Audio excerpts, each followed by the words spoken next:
ئایزان و خۆشەویستانم ڕۆتان شاد و ئەم کاتتان باش خۆشحاڵم جایشکە لەگەڵ ئێوەی عەزیزم و بە میوانداری هاوڕێمەوەی دەحمد بۆ پێشکەشکردنی بەشی دووەمی ئەو بەرنامەیە کە سەبارەت بە هاتنی ترامپ و ئاڵوگۆڕەکان لە نەزمی دنیاە ڕۆژی دووشەمە بەشی یەکەم یاخود بەنامەیەکەمان پێشکەش کرد. بەخێراتی مۆیە زۆر سپاس کە دووبارە سەرەڕای ئیش و کار و مەشغەڵەت و ماندووبوونت دووبارە بەشداری لەگەڵمان بۆ ئەم بەرنامەیە. زۆر بەخێراتی کەمی دەستەکان لە خۆش زۆر سپاس هاوڕێشەوەندن. بڵێ وایە جاری پێشوو ئێمە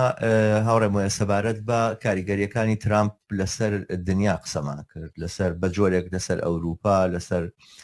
لەوە دەستمان پێ کرد کە تەئسیراتی هاتنی ترامپ چییە لەسەر ناوخۆی ئەمریکا ترازوی هێزی چیناتی لە ناوخۆی ئەمریکا چیلیەکە کاریگەریەکانی لەسەر دۆخی چینی کارگەر لە ئەمریکا دواتر هاتیینە سەر ئەوروپا و غەرب بوو بەگشتی لەسەر دنیاە چمانایەک پیاکە هاتنی ترامپ لە ڕووی ئایدۆلۆژیۆ لە ڕووی جۆپۆلیتیکیەوە چه ئاڵوگۆڕێک لە دنیا پێگەهێنێ.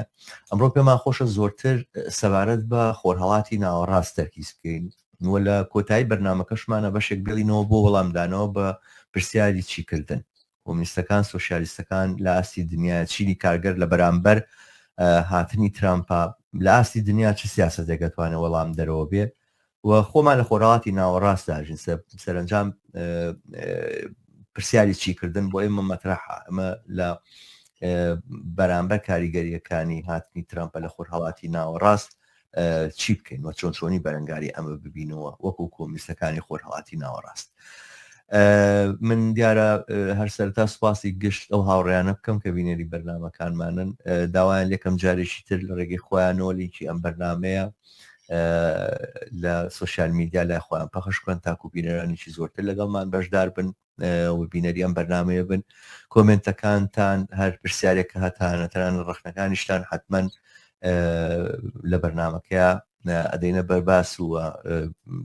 پێخینە سەر شاشەکەەوە دواتر هەوڵی وەڵامدانەوەی دەین و جگەلەوە ئەگەر نەشکراوە تا ئێستا کەناڵی یوتیوبی هەیوە سەبسکرایب بکەن بەرنامەکانی لایک بکەن و ئەوانەشی کە لە دەرەوەی وڵات بینەری ئەم بەرنامەی ئێمە لە فەیسبووکیش بڵاوێکن وەڵام مە تایبەتە بە کوردستان لەوێ یوتیوب کەمێک خەرجی هەیە ئەوانە بەڵام لە دەرەوەی وڵات فەرق ناکە پێمان باشتر بێت لە ڕێگەی یوتیوبەوە متابعی بەرنامەکانی ئێمە بکەن. بەرحاڵ هاوڕێمەوە زیاتر وەخت نەگرین کاتەکەمان کەمە وامەندانەوە زۆرتر لە ساعتێکا تەواو بین ئەمڕۆ بە بڕای تۆ کاریگەری ئایدۆلۆژی و سیاسی هاتنی ترامپ و باڵادستی نیۆفاشیزم لە دنیاە لە خۆرهەڵاتی ناوەڕاستە چۆن ڕەنگەیاتەوە لە چیا ڕەنگەیاتەوە ئەنی بەر لەوەی بچینە سەرەوەی کاریگەریەکانی سیاسی سیاسەتەکانی دەرەوەی ئەمریکا بە لە حکومی ترامپا قسە لەسەرەوە بکەین ئەم مۆدێلە لە دەسەڵات ئەم شێوازە لە بەڕێوەبردننی کۆمەلگای سەرمایهداری ئەم شێوازە لە هەوڵدان بۆ کۆنتترۆلکردنی چینی کارگەر و بەرپەرژانەوەی ناڕزایەکانی وە سەپاندنی جۆرێک نازان ئەوڕۆ تعبیرێک بیرم لێ کردەوە هەستەکەی شۆڤێنیزمێکی ئەوە نییە چینی سەرەوە جۆرە شۆڤێنیزمێکی تازە هاتۆتە پێشەوە کە کارگەر بە هیچ نازانێەوە دەوڵەمەنەکانەوانی کە سەرمایهدارن ئۆلیگاشن پارەیانەیە ئەم نەمەتە لە بیرکردنەوەم لە مەتە لە کۆنتترۆلکردنی کۆمەلگا کاریگەریەکانی لەسەر خۆرهەڵاتی ناوەڕاست چۆنە بین. دەست خۆش شەواگیان و ڕێزم هەیە بۆ خۆت و بۆ ئەو هاوڕانێک کە بەشدارنەوە بۆ هەموو بینەران و بیسەران. تۆ ینی وتت ینی بڵێن جاری پێشوش باسمان کرد کە ئەو حرەکەتە کۆنەپەرستانەی کە بەتایبەتی لە ئەمریکایە هاتوۆتە ئارا و ترامپ ینی نوێنەری تیارێکە ڕوتێکە بڵێن ینی وە لە هەمان کاتیشە ینی ئەم نیۆفاشیزمی کە لە ئەوروپا و لە غەربیشە عینەشت بەرز بۆتەوە بەڕاستی ئەمە ترێندێکە کاریگەری ڕاستەخۆیە بێ لەسەر ئێمە قسەکانمان لەسەر ڕۆژهەڵاتی ناوەڕاستە. دلیلیش بۆ ئەمە زۆر وازەحە یعنی یەکەم ئەم هەجمەی ینی برجوازیە هەجمەی کەپیتالیزمە بەنامبەر چینی کرێکار و نەداران و ژنان و گەنجان و تەلەبە و ینی هەموو فیعاتە ئیجتیماعیە کانی دەرەوەی کە خاوەنی کەپیتاڵ و ینی ئیمکانیاتی پۆڵی گەورە و ئیمکاناتی نییە ینی هجوومێکە بەڕووی هەمویە ئەوە خۆی ئەو هجوومە ئێسا وەکو سیاست و وەکو خطە وەکو نەخشە لە هەموو شەرقی ئەوسەتا بەکارەهێندێ ینی بۆ بە نەمەڵی حیات لە کوردستانی خۆمانەوە بیگرە لە عێراقەوە بیگرە لە ینی هەموو شوێنەکەەوە بیگرە کە سیاستی نیۆلیبرالیزم وەکو جاری پێشوش بەحسمان کرد سیاستی اقتصادی نیۆلیبرالیزم سیاستی ئەسڵی و ڕئیسی و پلتفۆمی ڕئیسی برجوازی عالمیە بۆ بەوچی طبقەی کارگەر و بۆ ئیداری کەپیتاڵ ئەمە خۆی ینی ئۆڵڕێدی هەر ئێستا ینی ئەم سیاستە و ئەم هەجمەیە بۆ بەواقع ئەمە لایەنێکی لایەنیکەی ئێستا وەکو جاری پێشوش باسمان کرد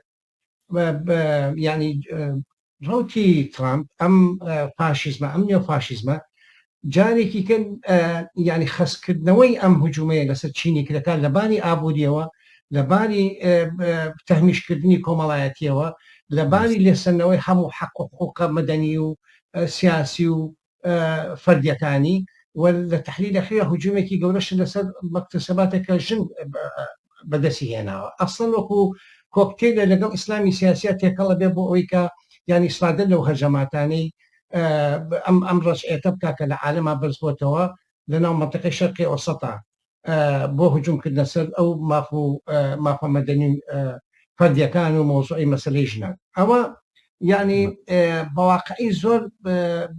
نەک بەهێنیش بە سەریعی عەکسە بێتەوە تەمان ینی خۆتان ئاگدان سۆشیال میدیای ئەمڕۆ هەر بێژگەلەوەی کام هاتبێتە سەر حکم ینی حتا بەعزێ ڕەوەندی دژەژنی ڕەوەندی دژە ینی مافەکان ئازادی مافی فەردی ئەمانە هەمووی نییە ینی بۆ بەهین یان یەکسەر عەکسێ بێتەوە لە هەموو وڵاتێکە تەمان ئەمە بە تایبەتیش لەسەر ئاسی دەوڵەتان و ڕژێمەکانیش بە شێوەیەکی منەظەم ئیسفادەی لێکرێت خطەی بۆ داهانێن ینی ئەوها نییە بڵین بە ئیهمال کرێ من تەسەورەکەم نییە ئینعکاساتی عالەمی زۆر لە هەموو عالەما بێت و بە تایبەتیش لە مەنطقەی شەرقی ئەوسەتا بە شکلی جۆرا و جۆر نییە ئەم ینی کاردانەوەی ئەبێت و تەسیراتی بێت لا من ئەمڕۆ بیرم لێ کردەوە نازام ئاگاداری هەواڵی تورکیا بووی ئەمڕۆیان نا ئەردۆغان دوێنێ بە پیلانێکی دیاریکراوەوانە شتێکی پینۆپەڕۆ کرد و ئەوانە و غەریمەکەی خۆی ئەوەی کە قەرارە لە بەرامبەریاکاندی دوێ شتێکی بۆ دۆزیە وتی تۆ شادەکە تەزویرە شادی جامع ئەوە شەرتی هیچ ئەسڵۆساسی نییە ینی بە جۆرێک هەر پینۆپەڕۆی کردووانە پێشتر داوای کردبوو لە سەرۆکی زانکۆکەکە و کارە بکە بۆی نەکردبوو سەرۆکی زانکۆی دەرکرد سەرۆکی زانکۆی تری هێنا بۆی و کاری بۆ بکە بەوەشەوە ڕانەوەستا ئەمڕۆ ئەو نزیکەی هەشتا و شش کەسی دەستگیر کردو 100 کەسی ژناوی هەیە بۆی دەستگیر کرد لە پارتێکە لە بەرامبەری ئاوەستاوەتوانی ئیستیبدادێکی زۆر ڕوون و ئاشکرا خەریکە ئەلان نەکرێت من فکرم کردەوە وتم مەسەلەن ڕۆژگارێک پێشووتر کە قسە لەسەر دیموکراسی دەکرا بۆ معنایە جا ئێستا بەهینیش بێت بۆ نمونە هەر دیماغۆجێتیش بێ یعنی بڵێن تەبلیغاتیش بێ بە جۆرە ڕیتوریکیش بێ لە سای حاکمیەتی ئەو ڕیتورەکەیە کە قسە لەسەر مافی مرۆڤ و دیموکراسی جاکردنەوەی دەسەڵاتەکان و نازانم فرە مینبەری و نازان فرە نازانم فرە حیزبی و ئەم شتانە ئەکرا ئەوانە کارێکی وەکەوەی کە ئەردۆغان کردی لە تورکیایە زۆر ئاسان نەبوو بەڵام ڕۆژگارێکە رووسیا سەرباری ئەو ئیستیبدادەی کە بەدەستیەوە گرتووەوە سەرباری ئەو ممارەساتانەی کە کردوێتی لە ساڵی ڕابردووە و داگیرکردنی وڵاتان و حساب نەکردن بۆ قانونی دەولی ئەوان و پێشێکردنی هەموو ئەو شتانێک کە پێوترێ یاسای نێودوڵەتی مافی نێودوڵەتیان مافی ئینسانوانە وەختێک بۆ ئەوە چێتە سەروانە بۆ ئەردۆغانیش ئاسانە ئەنی باسەکە لەوەیە نموزەجێکە لە دەسەڵاتێکی سەرکوتگار و بڵێن ئیستیبدادی لە جێگەیشی وەکو ئەمریکا دێتە پێشەوە کە دوێنێ پێرێ ترامپ لە بەرامبەر میدیاکان ناوتی هەرێ میدیا هەیە ئیلێگاڵن ینی غیرە قانونی مەبەستی CNN بوو مثلا بە تەلەڤیزیۆنی CNN بڵێ دەستگایکی غیرە قانونی ئیترەوە بە هەڕەشەیەکی زۆر ئاشکرا بەرامبەر ئازادی دەربڕین حسابەکرێ زۆر ئاساییە کە لە وڵاتانی ئێمە ئەوەی کە جاران پێمان وابوو ئیستیبدادە و ئەکرێ بە بڵێن کۆمەڵگای نێودەوڵەتی بەهانای ژوڵانەوەی ئازادی خوازانە بێت و زۆر کەس ئێستا لە کوردستانی خۆشمانە لە هێزار لە هەرێمی کوردستانە باوەڕیان وایە کە سەرنجام ئەمریکا ڕازی نابێ بەمی پارتی وێکیەتی کاتوانە هەستەکەی نا ئەسڵەن ئەمە ئەو مۆدلی ئەوانەیانوێت دنیای پێبڕێەوە بەرن ئەمە ئەو مۆدلەیە کە ئەوان هەستەکەی لە ئەمریکاشا جێکە چجاوی کە لە خۆرهەڵاتی ناوەڕاستە اینجا لەسەر ئەوە سەیەکی کەم یعنی پەیوەندی ئەمریکا بە مەنطقەی شەرقی ئەوسەتەوە بە دیاریکراوی یعنی قەت تۆ بیرکەرەوە قەت پەیوەندی حتا ئەو مافۆ ئازادیانەی کە پێشووتر لە وڵاتانی غەربی لە ئەمریکا بەدەست هاتووە نەبووە نەکراوەتەوە بۆ هێن باشە بۆ ڕۆژهەڵاتیان بەعکسەوە داگیرکردنی بۆ نەقڵ کردووە شەڕی بۆ نەقڵ کردووە بەهێزکردنی هێزە کۆنەپەرستەکانی بۆ بەقوت بۆ نەقڵ کردووە یعنی ئەمە ڕەوەندی عامی تەسیراتی سیاسی بووە ئێستا فەرقی چییە ئەمە ئەگەر بینەکە بکەینانی ئێمە هەر لەژێر ئۆڵڕەدی لەژێر ینی هەر ئێستا خۆی لەژێر سایی ئەو چەپۆکی ئەو کۆنەپەرستی ئیمپریالیزما بووین یانی وە نیە بەمانایە باشە عکس بۆتەوە ئێستا ئەم حاڵەتە جارێکە بەخەسی نقلت بێتەوە لە ئاستی حتا یعنی ئاسی کەلتوری سەقافی و هەجەمان لەسەر حقوقی ژن مافەمەدەنیەکان یعنی زۆر مەجالاتی کەی کە جاران حتا بە شکلیش بە بەحسێکیانەکە ئەوانەش نامێنیت ئەوە بەنەوەک ئەوە نەقڵەکان اینجا ئەرزێتەکەی هەیە خۆی بەرحاصل بەڵام وەکو جاری پێشوش قسەم لەسەر کردمایەت ئێمە هاوڕێمایەت ئێمە هەر تەنها دیوە تاریکەکە نەبینین تۆزە دیوە ڕووناکەش سێکە شتێکی تریش لێرەیە بە بڕای من نەتوانێت کاریگەر بێ ئەویش ئەو دەستبەرداربوونە لەو بڵین مۆدێلی NGO و ڕێکخراوی کۆمەلگای مەدەنی و کۆمەلگای مەدەنی فشار بێنێ و دیموکراسی بیناکات و ئەمریکا لە پشتی کۆمەلگای مەدەنیە مەسەلەن ئەمریکا هەر ترامپ خۆی USA لابە تەواوی ئەو کۆمەکانی کە کراوە بۆ منەظەماتانێک کە باسی ڕێکخراوی دیموکراسی و نازان ڕێکخراوی فلانە بوار و فلانە بوار و ئەم شتانە هەمووی لاچێ کۆتایی پێدێ ئەوانە بە جۆرە لە جۆرەکان من هەستەکەم ئەو فێڵە کە لە ئەکتیڤیستەکانی وڵاتانی ئێماکرا بە هۆکاری NGOکانەوە ئەوانە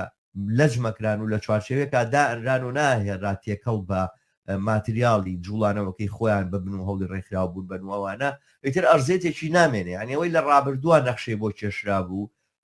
بە جۆرێک بڵین نەخشە یاخود پیلانی ڕێکخراوەکانی کۆمەلگای مەدەنی بەر بە جوڵانەوەیشی واقعی ناڕزایی جەماوەەر بۆ ئاڵگۆڕی سیاسی بگرێەوەوانە ئەوە کۆتایی پێدێ من ئەمڕۆ فکرم لێ کردەوە هەستم کە ئەم جانی بەشی موشینە کاریگەری زۆری بەرکوێت نەمایترەوە پارەیەکە لە سەفارەتی ئەمریکاوە درا جاران بۆ بڵێن ڕۆژنامە نووسانەوەوانە ئەمریکا لە کوردستانە بۆ نمونە بەدەستێک یارمەتی مەسعود بەرزانی ئەدات و لە هەموو تاڵانکاریەکە و لە هەموو جەردەیەکە کە لە سەروەت و سامانی کوردستانەکری ئەمریکا لەگەڵ دەسەڵاتی کوردایەتیە بەشدارە هاوبەشە بەڵام سەفارەتی ئەمریکا دایمە کراوەیە فلانە وەفد لە ڕۆشنبیران و ڕووناکبیران ڕۆشتن سەردانیان کرد قونسڵی ئەمریکا لە سەفارەتەکەی خۆی پێشوازی لە کۆمەڵێک ڕۆژنامە نووس کرد و ئەوانە و هاوپشتی خۆی بۆ دەربڕین بۆ ئازادی ڕێن ئەمانە نەما بە جۆرە لە جۆرەکان ئەم دەرگایە داخراوە ئەم فێڵە و ئەم کڵاو کە خرا بۆ سەری کۆمەڵێک لە ئازادی خوازان کە خۆیان پێیان خۆش بوو دیارە و کڵاویان لەسەرا بێژنە زۆر ئاسانیش نییە ئەو کڵاو کرە سەر ئەوە نەما ئەو بوارە نەما ئەو فێڵە لە خەڵک بکرێت خۆی ئەوەش تۆزێ مەسلەیەکی دەست خۆش بە ینی نقطەیەکی خاڵێکی گرنگە مۆزۆی ئەوەی NGO ئەو مساعدات و ئەم مەسائلانەکەیتر تقریبا داخێ بەنەوەیەک یعنی وە سیاسەتی بڵێن ئەم تەرەفی دووهەم تەرەفی لیبرال کە ئێستا لە ژێر زەختایەکە هەم لە ئەمریکا و هەم لە ئەوروپا و ئەمانە سیاسەتی ڕسمی ئەوانە ینی بەهێن ئەم نیۆفاشیسمە ئەم سیاسەتەی نییە بەڵام هەر لە هەمان کاتەیانی لە فتراتی پێشوش ینی کێشەی ینی خۆی سیاستێ بۆ کە بۆ ئەوەی احتیوای احترازاتی سەوری بکرێ بەڕاستی احترازاتی اجتماعی و احترازاتی شۆڕێگەرانە بەو شێوەیە بیکرێەوە کاریگەریشی هەبووە بەڕاستی من قەت لە هینی کەم ناکەمەوە کە زۆر ینی حرکات دەبوو کە ینی احتیوان کردو بۆ ئیتیجارە بردویانە و نیانێشتووە ئەو کردوانە بە عقلیەت حتا خۆی بێجگە لە مۆزوعەوەی کە چەند کەس ئەگرێت ینی کردنی بە عقلیەت بەم طریقێت تۆ توانی مەسەرەن لە مەسلەی ژنە ئەتوانی نەجاتی بێ بەم طریقێ لە مەوسلەی حتا مافە مەدەنیەکانە ئەوانە ینی ئەمە تقریبا سەدبەیەکی گەورەی خوار من حەزەکەم هەر لە مۆریدەشە ئیشارە بە شتێک بم لە مۆریدی ئەم سەبارەت بە و قانونی ئەحواڵ مەدەنیە کە ینی گۆڕینی قانونی 1970 ئەحواڵی مەدەنی 1970 یعنی بەڕای من کە هەر پێشەوەی ئەمەی ترامپۆم هەجمەیەش دەست پێ بکە من خۆم شخصەن گەیشتمە و قەناعەتە وتم ئەو هینە ئەو تەورە تەواو بوو ئەو تەورە لە بەعزێ حتا وەکو ئەگەر بەعزێ لە کۆمەنیستەکانیش ئیسفادەیان لێکرد بێ بۆ بەعزێ مەزانات بەعزێ خەدەمات بەعزێ شت ئەوەم ئەمە کۆتایی پێهات ناتوانانی ئیتر ئەمە بەشێک بێ لە استراتیژیە دەتوانێت بمێنێتەوە تۆ کەسێ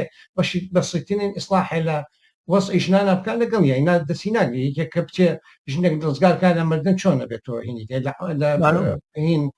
عنف و لێدان ینی نابێت ئەوە شتێکی کەیە بەڵام بەعام تۆ ئێستا استراتیژێتێکی کۆمەڵایەتی شۆڕژگەرانە یعنی زیاتر لەگەڵ ئەو چینەی کە لە ناو حتا ژنانیشە ینی قاعدە ئیجتیماعیەکەی حرەکەی ژنە ئەمە پێویستە بەوەی کە ڕێکخرێت و بەقوت کرێ و بەهێز کرێ و ببدێتە پێشەوە تەمان لە هەما کاتیشە کە تۆ ینی هەموو مافەکانی ژنان بەعام دیفاعی لەکەی و حتا ئەو منەظەماتانە ئەو هەر کەسێک لە هەج مەیدانەکان لە حقێکیش بەجێ بێنێت و فەرزی بکە ئەوە بە شتێکی کێ بەڵام تۆ وەکو کۆمەنیستێک وەکو سۆشیالیستێک بە استراتیژەکە زۆر ڕازە ئەمە لایەک اینجا من ئێمە سەر شتێکی کەشەوە دواتر دەتوانین بەحسیکەین هەر خودی ئەو قانونەکە دەرکراوە ینی قانونێک نییە بەس بە تەنها مەسەن ئەوەی ئەحواڵ شخصیەکە هەر بە تەنها مەوزوعەکە ئەوە بێکە ینی جارێکی کە چۆمڵی بە قوتی مەوزوعی حرەکەتی ینی ئیسلامی سیاسی بەخوا دەکاوە باری ئایدۆلۆژی و زەخەکاتە سەر ژنانوانە ینی ڕەبتێکی هەیە بە حتا خودی مانەوەی نظامەکەەوە ینی بەشێکە لە استراتیژەتی ینی شەقکردنی دەرونی تەبقەی کارگەر لەبینی ژنان و لەبینی پیاوانەوە ئەتوانین بەحسیکەیندا مەجالیکە بۆی وەختی بەنامەکە نەپشت زۆر باشە ئێزە بچینە سەر کاریگەری جیۆپۆلیتیکی و تونبوونەوەی ململانێ و نەتەوەی و ئاین و ئیتنیکیەکان بڕایتەوە ترامپ و ترامپیزم لەم ئاراستەیە چ کاریگەریەکدانێ ئێمە قسە لەسەر ئەوە کرێت کە ئاشتی خەریکە لە خۆرهەڵاتی ناوەڕاستەیەتە پێشەوە و گوایە ترامپ باسێکی کردوتی منم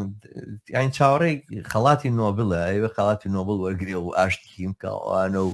ئەیتر من پێم خۆش هەموو شەڕەکان کوژێنمەوە و شەڕ نەکرێ شەڕی تازە دەست پێ نەکاو ئەوە بڵێن لە سووریایە لە تورکایە ئەم پێشنیاراتۆتە پێشەوە لێ هاتۆتە پێشەوە کە خەریکە ئەم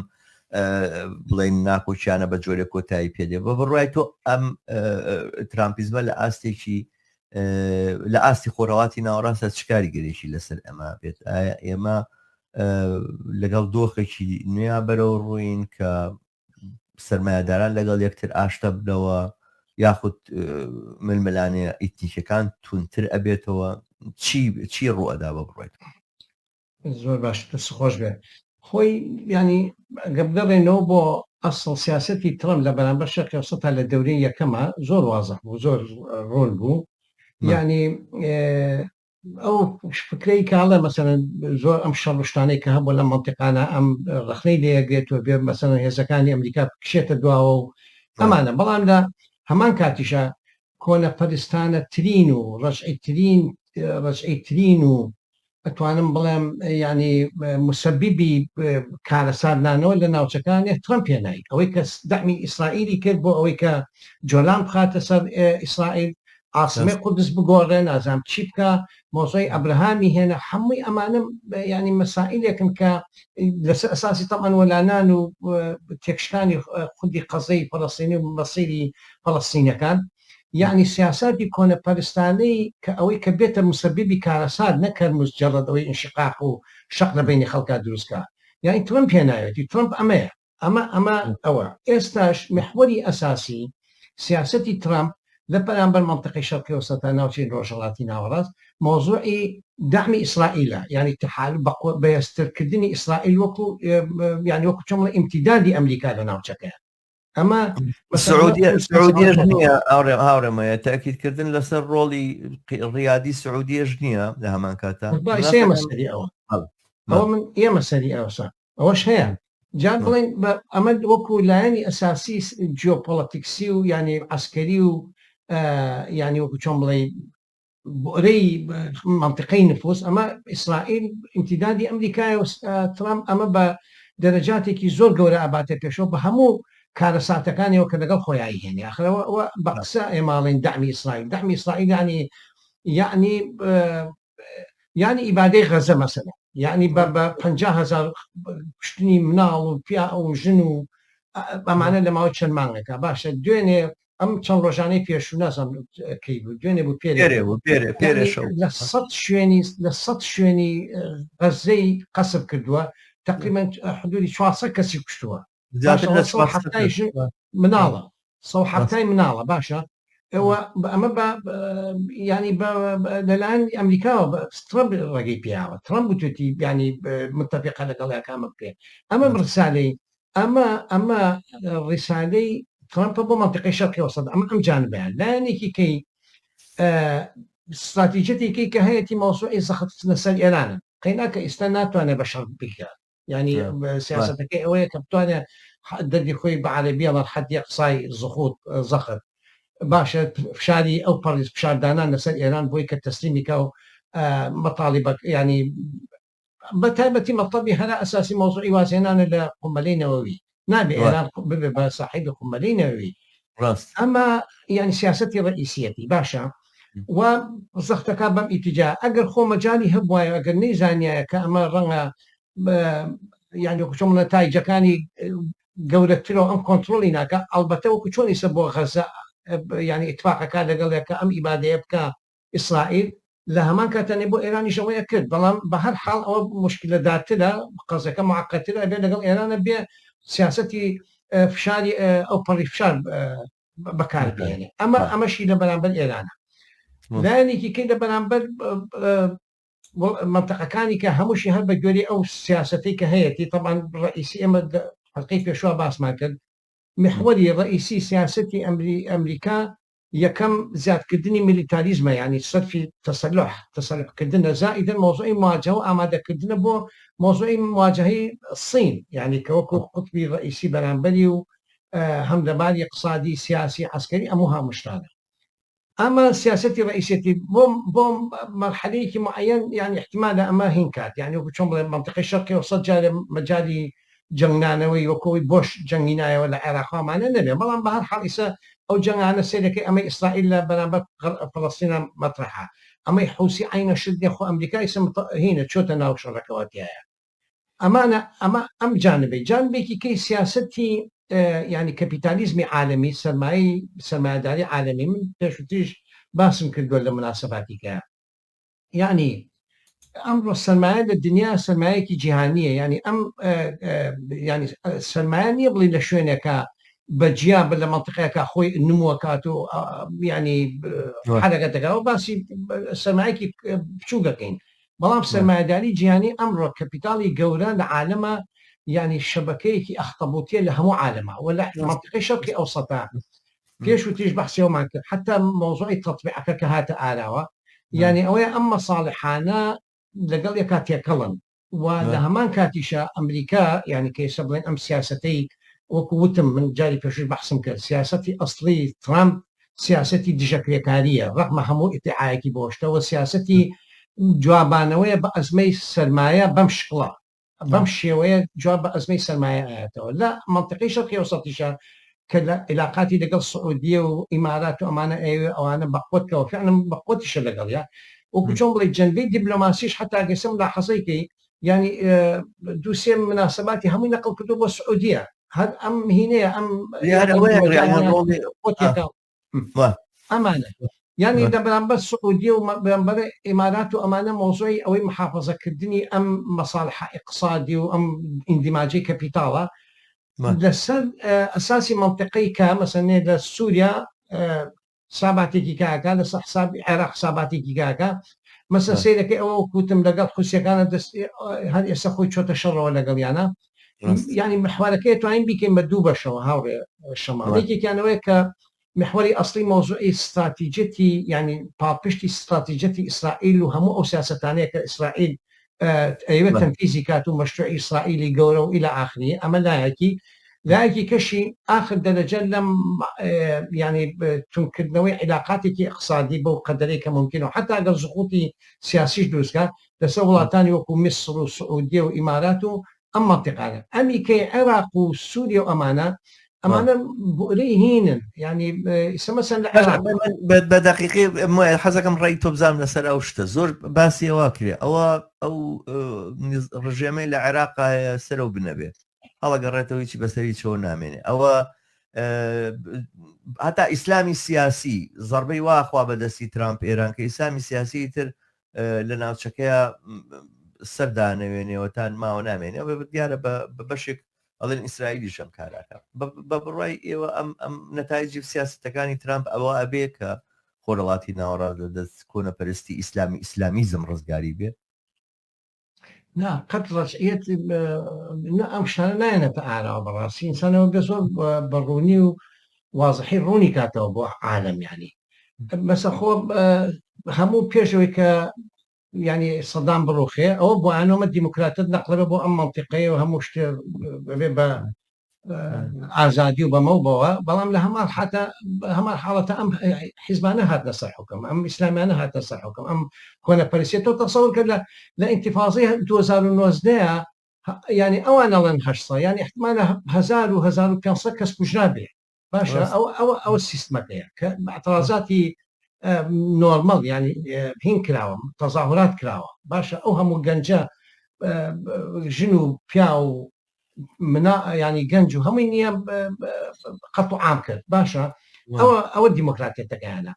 با بێمە سەر هین ئەمەی ئێرەش کە ترامپ ینی هەج ئەمە لێ بەر ترامپ ینی بەڕاستی یان سیاستێکی لە پشتە مەسلحەتێکی سیاسی واقعی لە پشتە یان وەهمە ینی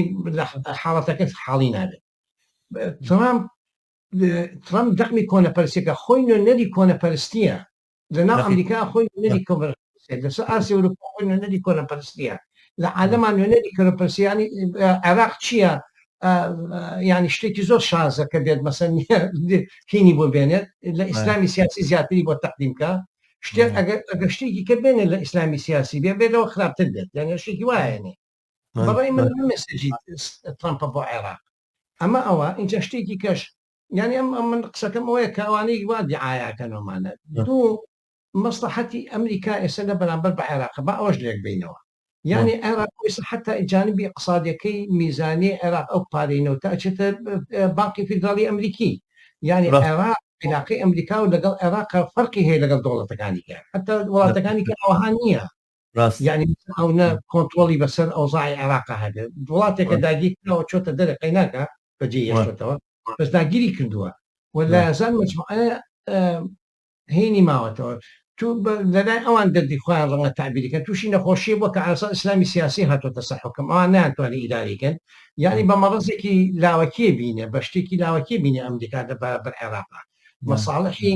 ئەساسی تری لە بەرامبەر عێراقا هێشتا لە شوێنی خۆیەتی وە بەڕێی من حتا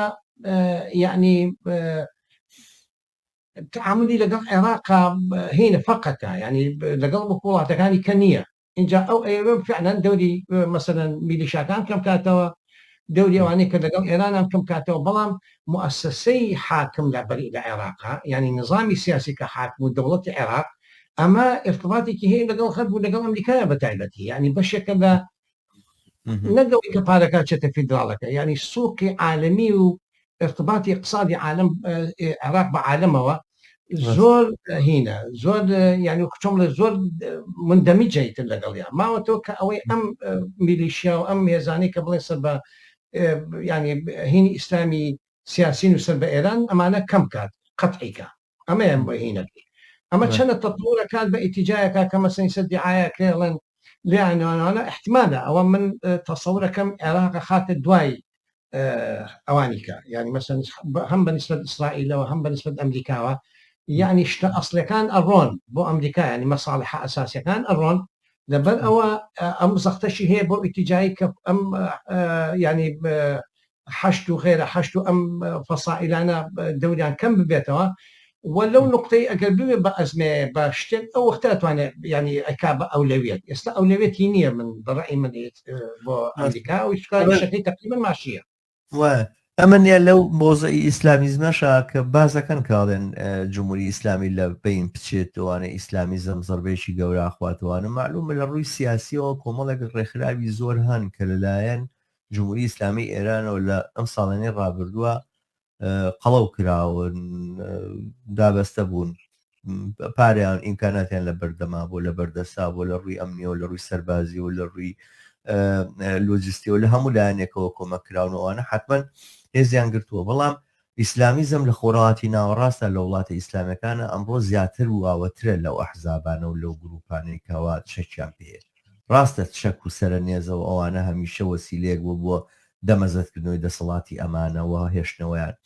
بەڵام هەیمەنەیە کە لە ئاستی اقتصادی و لە ئاستی کۆمەڵایەتیا پەیان کردووە شەبکاتێک لە مەساڵح کە دروست کراوە ئەمانە بە جۆرێک تەنیوە لە مناوچەیە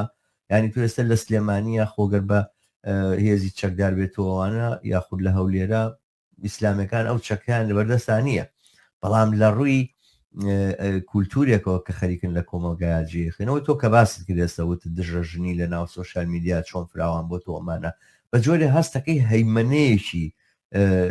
کولتوریان لەناو کۆمەلگایە دروست کردووە بە جۆرێک قاڵبێکیانداناوە کە خەڵک لەو قاڵبە نەتوانێت بچێتە دەرەوە و ئەمە بە بڕای من بەم کۆنەپەرستی کە لە دنیاە هاتۆتە پێشەوە بە هاتنی ترامپۆوانە بەهێزترە بێ جمهوری ئیسلامی وەکو دەسەڵاتێکی سیاسی بمێنێ نەمێنێ کێشەی کۆمەلگا شەڕی کۆمەلگا لەگەڵ ئەم کولتورە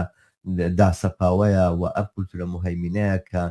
قەڵەوەکرێ بەخێوەکرێتتر پارەکان و نەوتی خەلیج و قەتەر و هی سعودیە و هی ئیماراتەوەوانە بۆ قەڵەوکردن و بەهێزکردنی ئەمانەیە ئەم شەڕە هەر لە جێگەی خۆی ماوەتەوە ئەم شەڕە هەر یەخەمانەکرێ ئەم شەڕە بێ بکرێ یعنی ئەمە ئەگەر جمهوری ئیسلامی ئێران هەبێیانە بێ مەسەلەن ئیسلامی سیاسی ئەوەی کە پێوترێ سونی مەزهەب یاخود ئالی سونە و جەماعەتەوەوانە خۆ لە جێگەی خۆی باقیە سەلەفەکان لە جێگەی خۆیان باقین ئەوانەی کە لە لایەن سعودیەوە و لەلایەن ناوەندە کۆنەپەرسەکانی سعودیەوە ئازوقەیان بۆ دێت و بەخێوەکرێن و قەڵەوەکرێنەوەوانە لە کوردستانە و لە غێری کوردستان ئەوانە لە جێی خۆیان ماونەتەوە لەبەرەوە بە دەقیقی ئەو معادلەیە ئاوا معادلەیەکی زۆر سادە و ساکار نییە ئەم ڤاریابڵی لێ دەربێنیت و ئەوانە تەواوی معادلەکەی تر حل بێت و کۆتایی بێوان نییە ئەم کێشەیە لە جێگەی خۆی ماوەتەوە باقیە وەزعی مصر ئێستا هیچ باشتر نییە لە وەزعی پێش لە کاتی حوسنی مبارەکە ئیسلامی سیاسی بە مندازەی ئێستا نەیتوانی بوو یا دوای هینیش دوای ڕوخانی حوسنی مبارەک واتنی ئیسلامەکان و دەسەڵاتی ئیخوانەوە نەیتوانی بوو بەم ئەندازەی ئێستا جێپی خۆی قایم کاوەکو لە ڕووی کۆمەڵایەتی و لە ڕووی ئەو مەسەلەن قیەم و مەفاهیمانەوە کە هێناوێتی بۆ مانایە من وازانم کە لاچوونی جمهوری ئیسلامی ئێرانیش دووبارە ممکنە ئاڵوگۆڕێک لە دۆخەکەی دروست بکە بەڵام کێشەکە لە جێگەی خۆی ئەمێنێتەوە بەرهام بچینە سەر مەسەلەیەکی لەسەرەوە بکەم بەعام منیش تەسەورەکەم ینی خۆیگە ئێران بگۆڕێت ئێران ئەگەر بە شۆڕشێ ئەو نظامە لا ببرێت لە نەتیجێ حتا ناکۆکیەکانی بینی ئەمریکا و غێرە ئەمریکا و یان تەناقوزاتی حاکمێتی برجوازی بەعام بابڵێن حتا هینی ئەقلیمیش بەڵام بە حرەکەیەکی شۆڕژگێڕانە حرەکەیەکی شۆڕژگێڕانە و ینی ئەساسەن چینایەتی و پرۆلیتاری بتوانێت ئەو نظامە بخات ینی ئەوە کاریگەریەکانی نوعێکی ئەو کاریگەری شۆڕشەکەی نەکتەنها ڕوخانی جمهوری ئیسلامی کاریگەری شۆڕشەکەی ئەو وەختە بەڵێ ئاخر کاریگەری هینەکە بەس خۆی چۆنە ینی پێشووتریش بەخسمان کرد ینی ئەگەر ینی ئەو تیۆریە سۆشیالیستی کە نەقدی ئەم حاڵەتی ئەمڕۆ دنیاکە ینی ئەمەش نەچێتە مەدانی ئەوەی کە تۆ چۆن ڕخنە لە ئیسلامیزمەگریت ینی بە چ شێوەیە ئایا هەروەکو خطابێک ڕخنەی لێگری ئایا ئەمە تووشی وەهم بوون ئەمەیە یاخو ئەرزیتێکی ئیجتماعی هەیە یاخو بڵین مەسەلەکە چینایەتیە ینی و مەسەلەکە پەیوەندی بە ینی پرۆسەیەکی کەوە هەیە ئەمە طبعاً ئەم نەقدا کەمتر گیراوە بەڕاستی زیاتر نەقدی سوکولاریزمە نەقدێکی سەطحیە بەڵام نەقدێک کە بێنێت ینی لە ڕێگەوە ینی ئیسلامیزم دەرکا ئەمە خۆی ڕفتە بەو حرەکە پرۆلیتاری کە من باسیەکەمەوەی کە ئەڵێم ئەگەر بە شێوەی شۆڕشێک بێتە دەریا ئەم شۆڕشە شۆڕشێکی کۆمەڵایەتی بێتە ینی ئاڵا هەڵگری تەحەڕوری ئینسان بێت بە معنای کەلیمە لە کۆتوبەندی سەرمایهداری ئەم ینی بەشەریەت ئەم ڕۆیسە بەڕاستی لە بەردەم وەزعێکایە یعنی تۆ ملاحەزەیکە یعنی جانان ئەوە کە باسی سۆشیالیزمەکراوەزانێت تۆکو ئایدۆلۆژیە باسیەکەیان وەکو فکرێکیان شتێکی خۆشە دەوێت ئەمە تاقیق بە وایە ئینسانەکان ساوی بنەوانە بەس من تەسەورەکەم نییە لە هەموو کات زیاتر لە تاریخی بەشەریەتە بۆ بە پرۆسەیەکی مادی واقعی سۆشیالیزم ینی ئەمە ئەبێ بچێتە ناو هەموو مەدانەکان هاوڕە شەماڵ ینی لە منطقی شەرقی ئەوسەتە یەکێک لەو ئاڵوگۆڕیانەی کە لە فکری سیاسیە فکری سیاسی چەپ فکری سیاسی کۆمەنیستی و یەساری و ئازادی خوازی لە منطقی شەرقی ئەوسەتا ڕووبە یعنی ئەبێ ئەم واقعەتە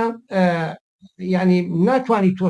ینی بە دژی سۆشیالیزم قسە بکەی بڵێ من دژی ئیسلامی سیاسی ینی نایێتەوە نانی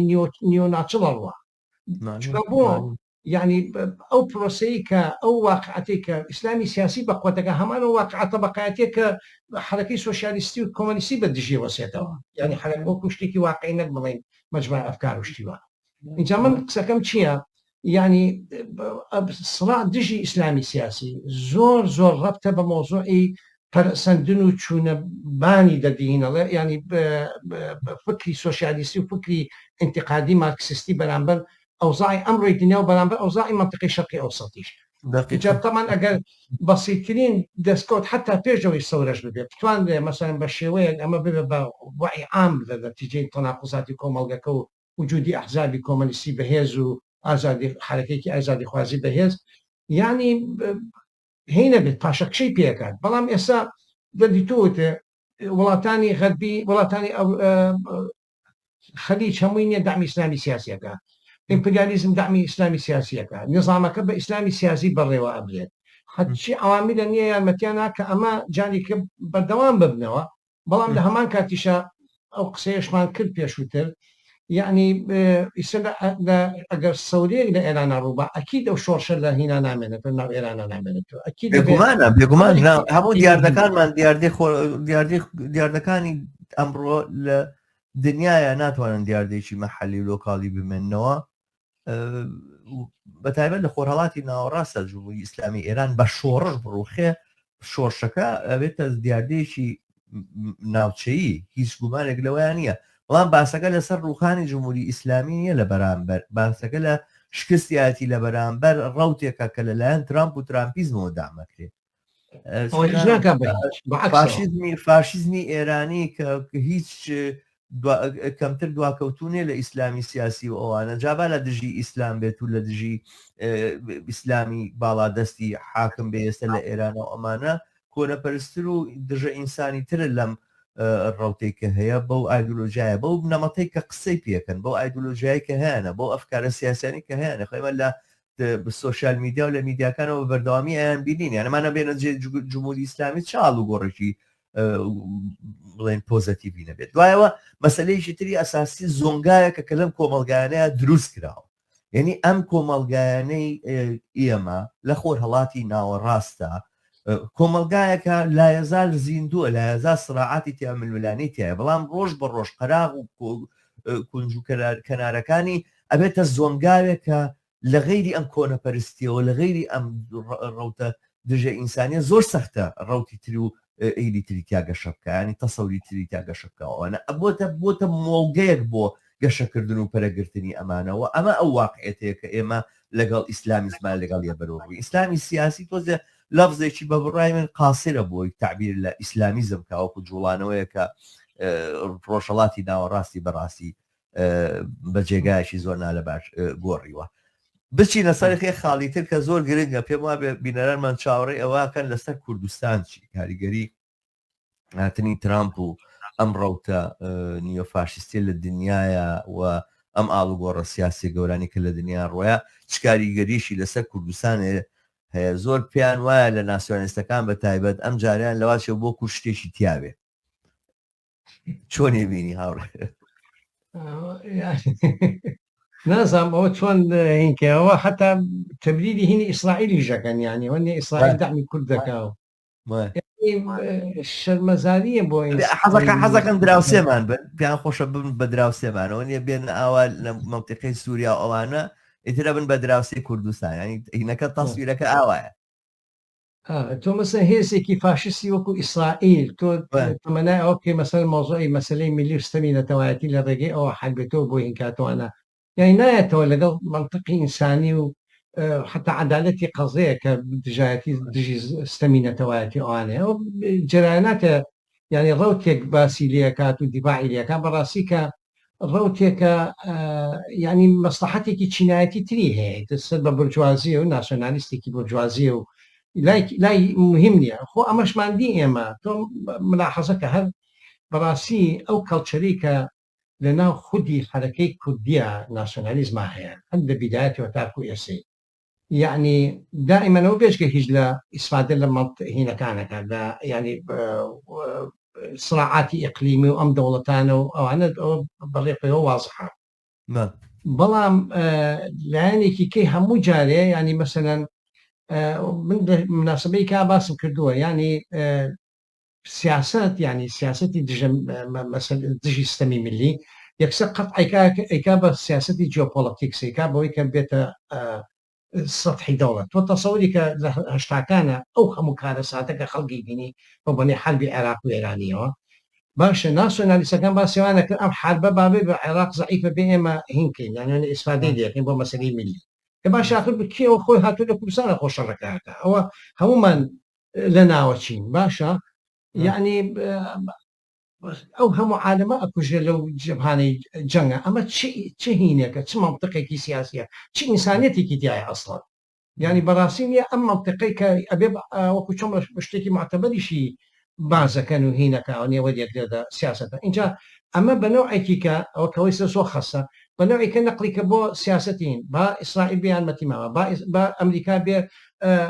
هند بخات و کوردستان نەجات بە یاخو با بڵێ لە سەدام نەجاتمان بێ حتا لەسەر ئاسی عێراق ئەمانە هەمووی نییە عیلاقی بە ئەوە نیە کە خەڵک ینی ناحاڵی بێ عیلاقی بە سیاسەتێکی دیاریکراوی چینایەتیەوە هەیە کە خۆیان ناسیۆنالیست و بورژوازینەوە هینەکەشیمان دیوە هەمویان چوونە سەر حکومبوون بە ملیۆنەر و ملیاردێر و بۆ ئەویان لەوێت بە هەر حاڵ من قسەکەم چییە ینی ئەوەی کە ترامپ بچینەوە سەر مۆزوعی ترامپ و عیلاقی بە منطقەی شەرق بە مۆزوعی مەسەلەی میلیەوە تامان لە رابطە بە کوردستانی سووریەوە ئەوە تا ئێستا شەر هینی هەیە قوتی عسکەری وشتی وای هەیە بە تەمایە على ئاساس بگەڕێتەوە بەڵام بە شەرتێ بە وەختێکە گەڕێتەوە کە زەمانەتی ئەوە کاکە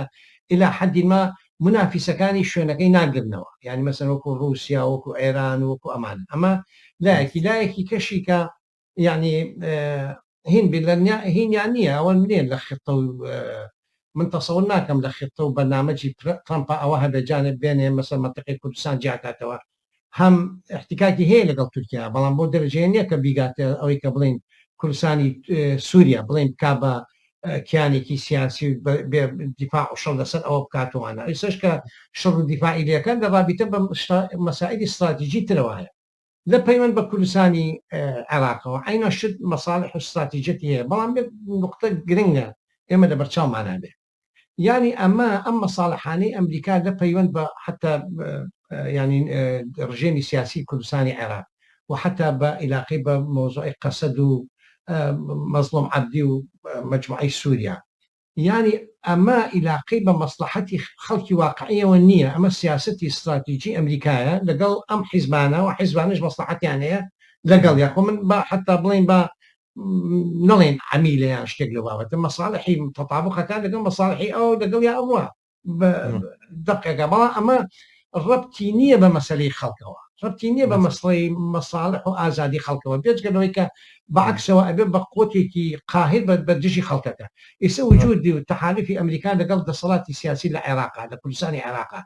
بووە بە ئەداتێکی زەختی زۆ گەورە لەسەر خەڵک ئەو کارەساتی کە لە منطقەی هەولێرە ئاخر معقولە تۆ نەتوانی ئیزراف بکەی، نەتوانی تەظاهرات بکەی، معقولە یعنی ئەم سەرکوتی کە لە زمانی بەحسا مەگەر بیندا بێت لە هەولێر و لە منطقانە هەبێت لەم لاشیەوە ئەم کارەساتانی کە لە سلێمانی و میلی شاگەرێتی و ئەم مەسائلانە ئەمە هەمووی ینی ئەم هێزەی کە لەگەڵ یاتی ئەمە نەتایجەکانێتی ئەمریکا و وجودی لەم منطقە ینی ئەمانە ئەمە ئەو لایەنە لایەنێکی کەی من تەسەورەکەم وەکو استراتیژێتە نەزم ناسیۆنالیستەکە چەنە هینەکەن وەکو استراتیژێتێکە بڵێن داینا بەیانی وەکو استراتیژێتی ئەساسی ترامپ لەم منطقە ئیدامە بە مەسلحەتەکان یا من ئەوە لەگەڵ ئەوە هەم بەڵام بڵێ ئەوەی کە شتێکی نەوعی دروستەکە ئەوانە دەسووری کاریانە تەسەور ناکەن ئەوە حتوان ئەوە کە دیارە لەگەڵ چینی باڵادەست و ئۆلیگارشی و دۆڵەمەند و ملیاردێرەکانی دنیاە قەومێتەکان هەرچی بێ زۆر باشی نییە ترامپ ئەو ئەتەرناسیۆنالیستی لەگەڵ هەمیان ناتوانێت ڕێکوێ مەسەلەن لە لاویانە بۆ نمونە ئەم تاڵانکارێنی کوردستانی بەڵام ئەمە ڕەبتی بە کارگەر و زەحمەکێش و خەڵکی ماندوو دەستقلیشای کوردستانەوە نییە پەیوەندی بەوانەوە نییە کە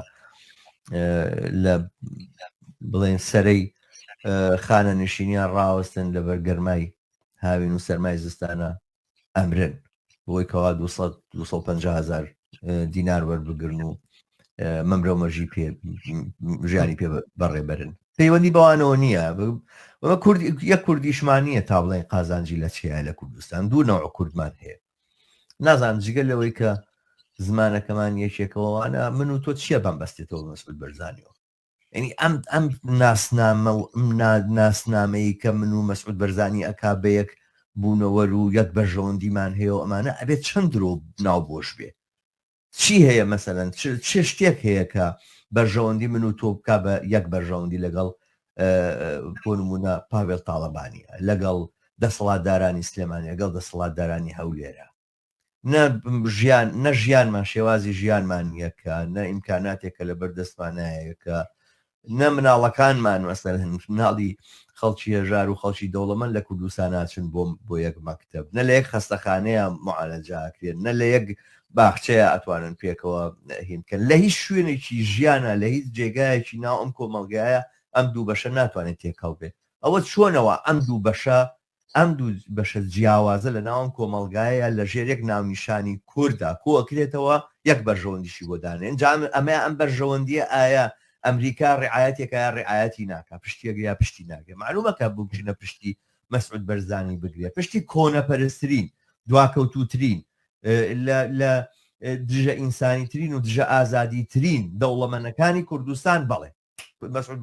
مەسعود بەرزانی یەشێشانە حتمما ترامپ لە پشتیەوە وەستێ بەڵام لەگەڵ خەڵکی کارگەر و زەحمەکێشانە من پێم وا بێ شتەکە ئەتوانین ئاوا تعبیری لێ بکەین بەم جۆرە ئیزافەی بەسیط زۆر ناخوێنێ ئیزافەی بەسیط من تەسەورەکەم ینی خۆی وەزعەکە بەنسبەت ئێمە ینی وەکو لە مۆقعێکی چینایەتی و باسی شتەکانەکەین بەنسبە خەڵکەوە ئەکسەرێتی خەڵکەوە ینی ئامەی خەڵک ئەم ڕەوەندی کۆنەپەرستێک کە هاتوۆتە لەسەر ئاسی عالەم و خۆی لە منطقە شەرقی سەدا خۆی موجودە بەڵام ئیسەر خەستە بێتەوە زیاتر باشە و ینی ئەم پرۆسەیە خۆی دەستی پێ کردووە اینجا جەماوەری خەڵکەوە دوایە احتمالە بتوانین بینە سەری جەماوەری خەڵکی نەدار و کرێکار و زەحمەکێش و ینی فئاتی اجتماعیتری سەر بەم طەبەقەیە ینی پێویستە لە هەموو ئاسەکانە خۆی جیاکاتەوە لە هین لەم تەسەوراتانە ئەمە زۆر شتێکی گرنگە یعنی مەسەن ئەوهانە کە ناسیۆنالیزم دروستی کردووە لەناو کووردا لەناو حرەکەی ینی بڵێ کوردستانە کە ئەمەنی ئەمریکا وەکو چۆن بڵێ دۆستایەتی هەیە لەگەڵ کووردا و یا مەسەن ئیسرائیل دۆستایەتی هەیە لەگەڵ کووردا و إلى آخره لەسەر ئاسی ناسیۆنالیزمی عەرەبی و ینی ئیسلامی عەرەبیەکان یعنی ئیسلامیزم ئەمانە بەعەکسەوە بە دژی ئیمپریالیەتی ئەمریکی و بە دژی سیاسەتیان حرەکەتەکەن و حتا ڕادیکالەکانیان ڕادیکالە ناسیۆنالیستەکانیان ناسیۆنالیزمی عەرەبی ئەم بەعەکسەوەیە باشە بەڵام لە بینی هەردوو ئەم دوو شتەیە ینی شتێکی کە لە ژێرەوە کە مەسلحەتی واقعی خەڵکە ینی ڕزگاربوونە لەمە حتا ئەو نوع سڕاعی کە ناسیۆنالیزمی عەرەبی یاخۆ تەمان ئیسلامەکانەوە هیچ ناسیۆنالیزمی عەرەبی بەشەکەی کە خۆی حتا قسمێ لە یاسارەکانیش بە دوایە ڕۆشتوون یعنی عەلاسات دژە ئیمپریالێتە بەڵام ئەم دژە ئیمپریالەتەی خۆی دژە ئیمپریالێت نییە بە معنای کەلیمە ینی چکە تۆ ناتوانانی مەسەلەن ینی ئەو کە هاتووە بە وەکو سیستم هاتووە وەکو هەر نەهاتوە دەسەڵاتێک بێ وەکو علاقاتێکی طبقاتی وەکو یعنی نفوزێکی اقتصادی واقعی کە لەناو وڵاتەکەی تو هەیە علاقی بە تۆ هەیە ئەو خەڵکیش اعترازی هەیە بەرامبەرەوە کرێکار و زەحمەتیش اعترازی ئەم ڕێک هێت بە ناوی مقاومەتی دژە ئیمپریالیستی ئەو حرەکەتە واقعیە سەوریەی کە لەناو خەڵکی کرێکار و زەحمەتکێشە بە دژی ئیمپریالیسم ئەوەش احتیواکە ئەمیکان بەعکس بە نوعێکیکە ئەمیکان بە نوعێکیکە یعنی هەمانی اعتراازەکەینا کە هینەکانی نەبووە ئیتر وای لەکە کە کرێکاری عەرەب و کورد نییە بیر نکاتەوە ئەوی باشە ئەو بەدەست سینی ئەمریکاوە ئەناڵێنێ و ئێمە خۆشمان من حەزەکەەوە نقطەی ئیشارەت پێ بم بەڕاستی ئەبێ یەکی ئەگەر لە سیستمی سیاسی لە کوردستانی عێراق ئاگرێ ئەبێ بێت مواجهەی هینی بکات مواجهەی ئەمریکاش بکات مواجهەی ئیسرائیلیش بکات یعنی ئەوان خۆیان کە دامی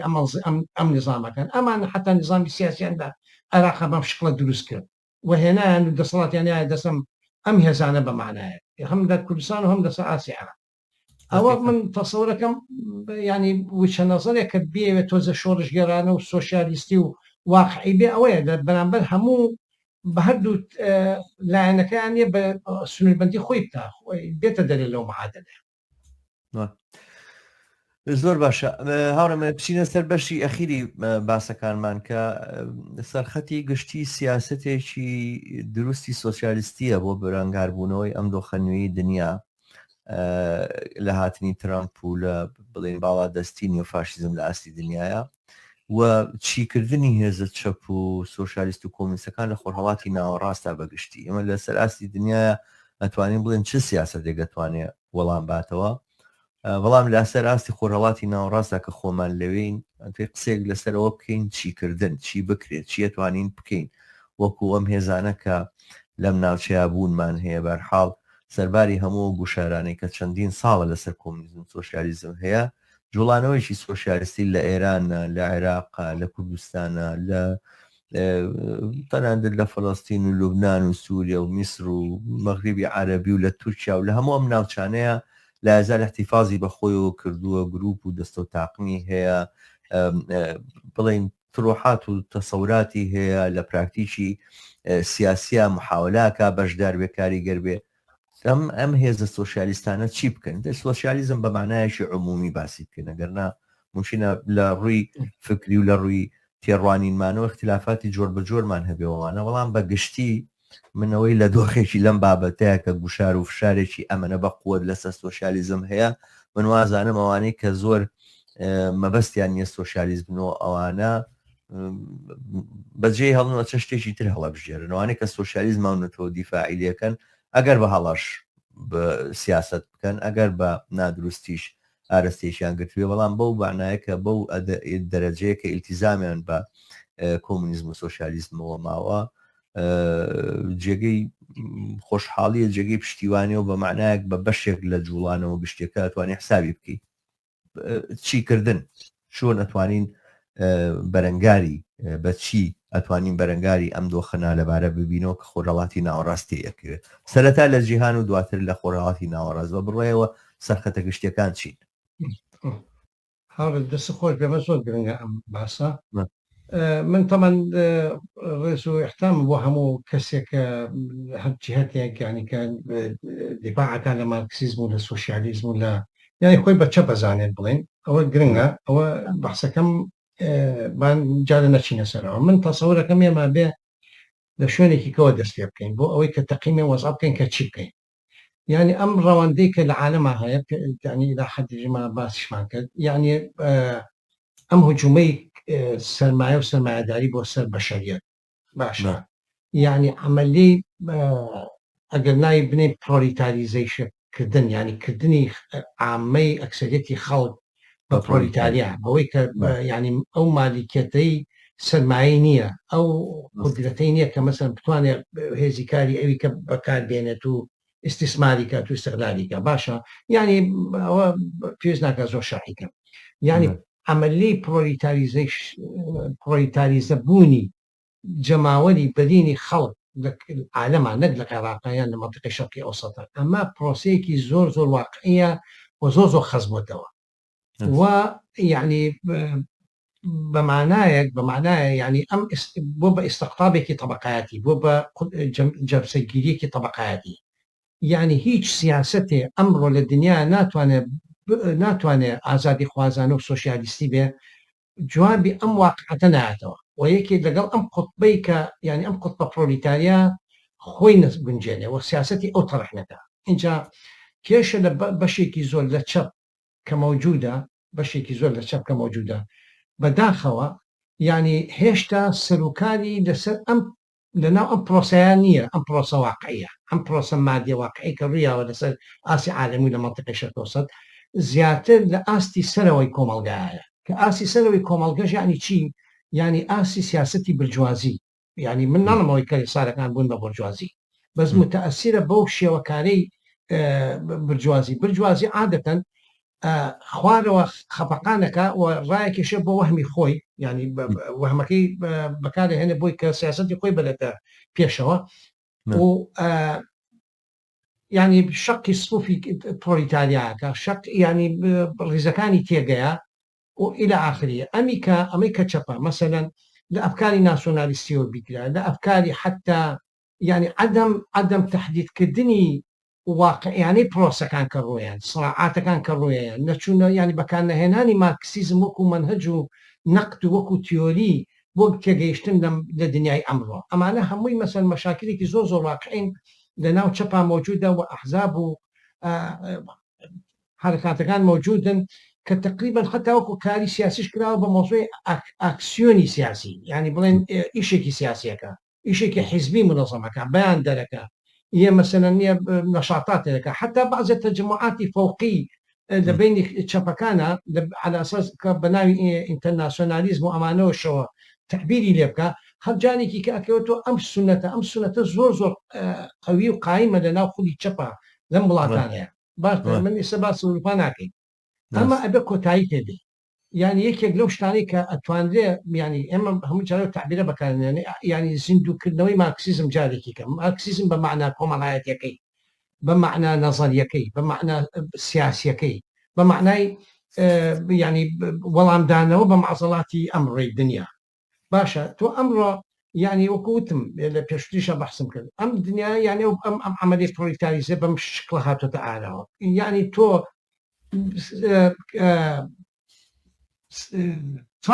ترامپ نوێنەری سەرمایەیە من خەلاقی پێشوا باسم کرد بۆ قەدەرە ئەتوانین ئێمە لە ترامپ تێ بگەین بۆ قەدەرێک کە ئەنتیتێزی کە ئەمەدا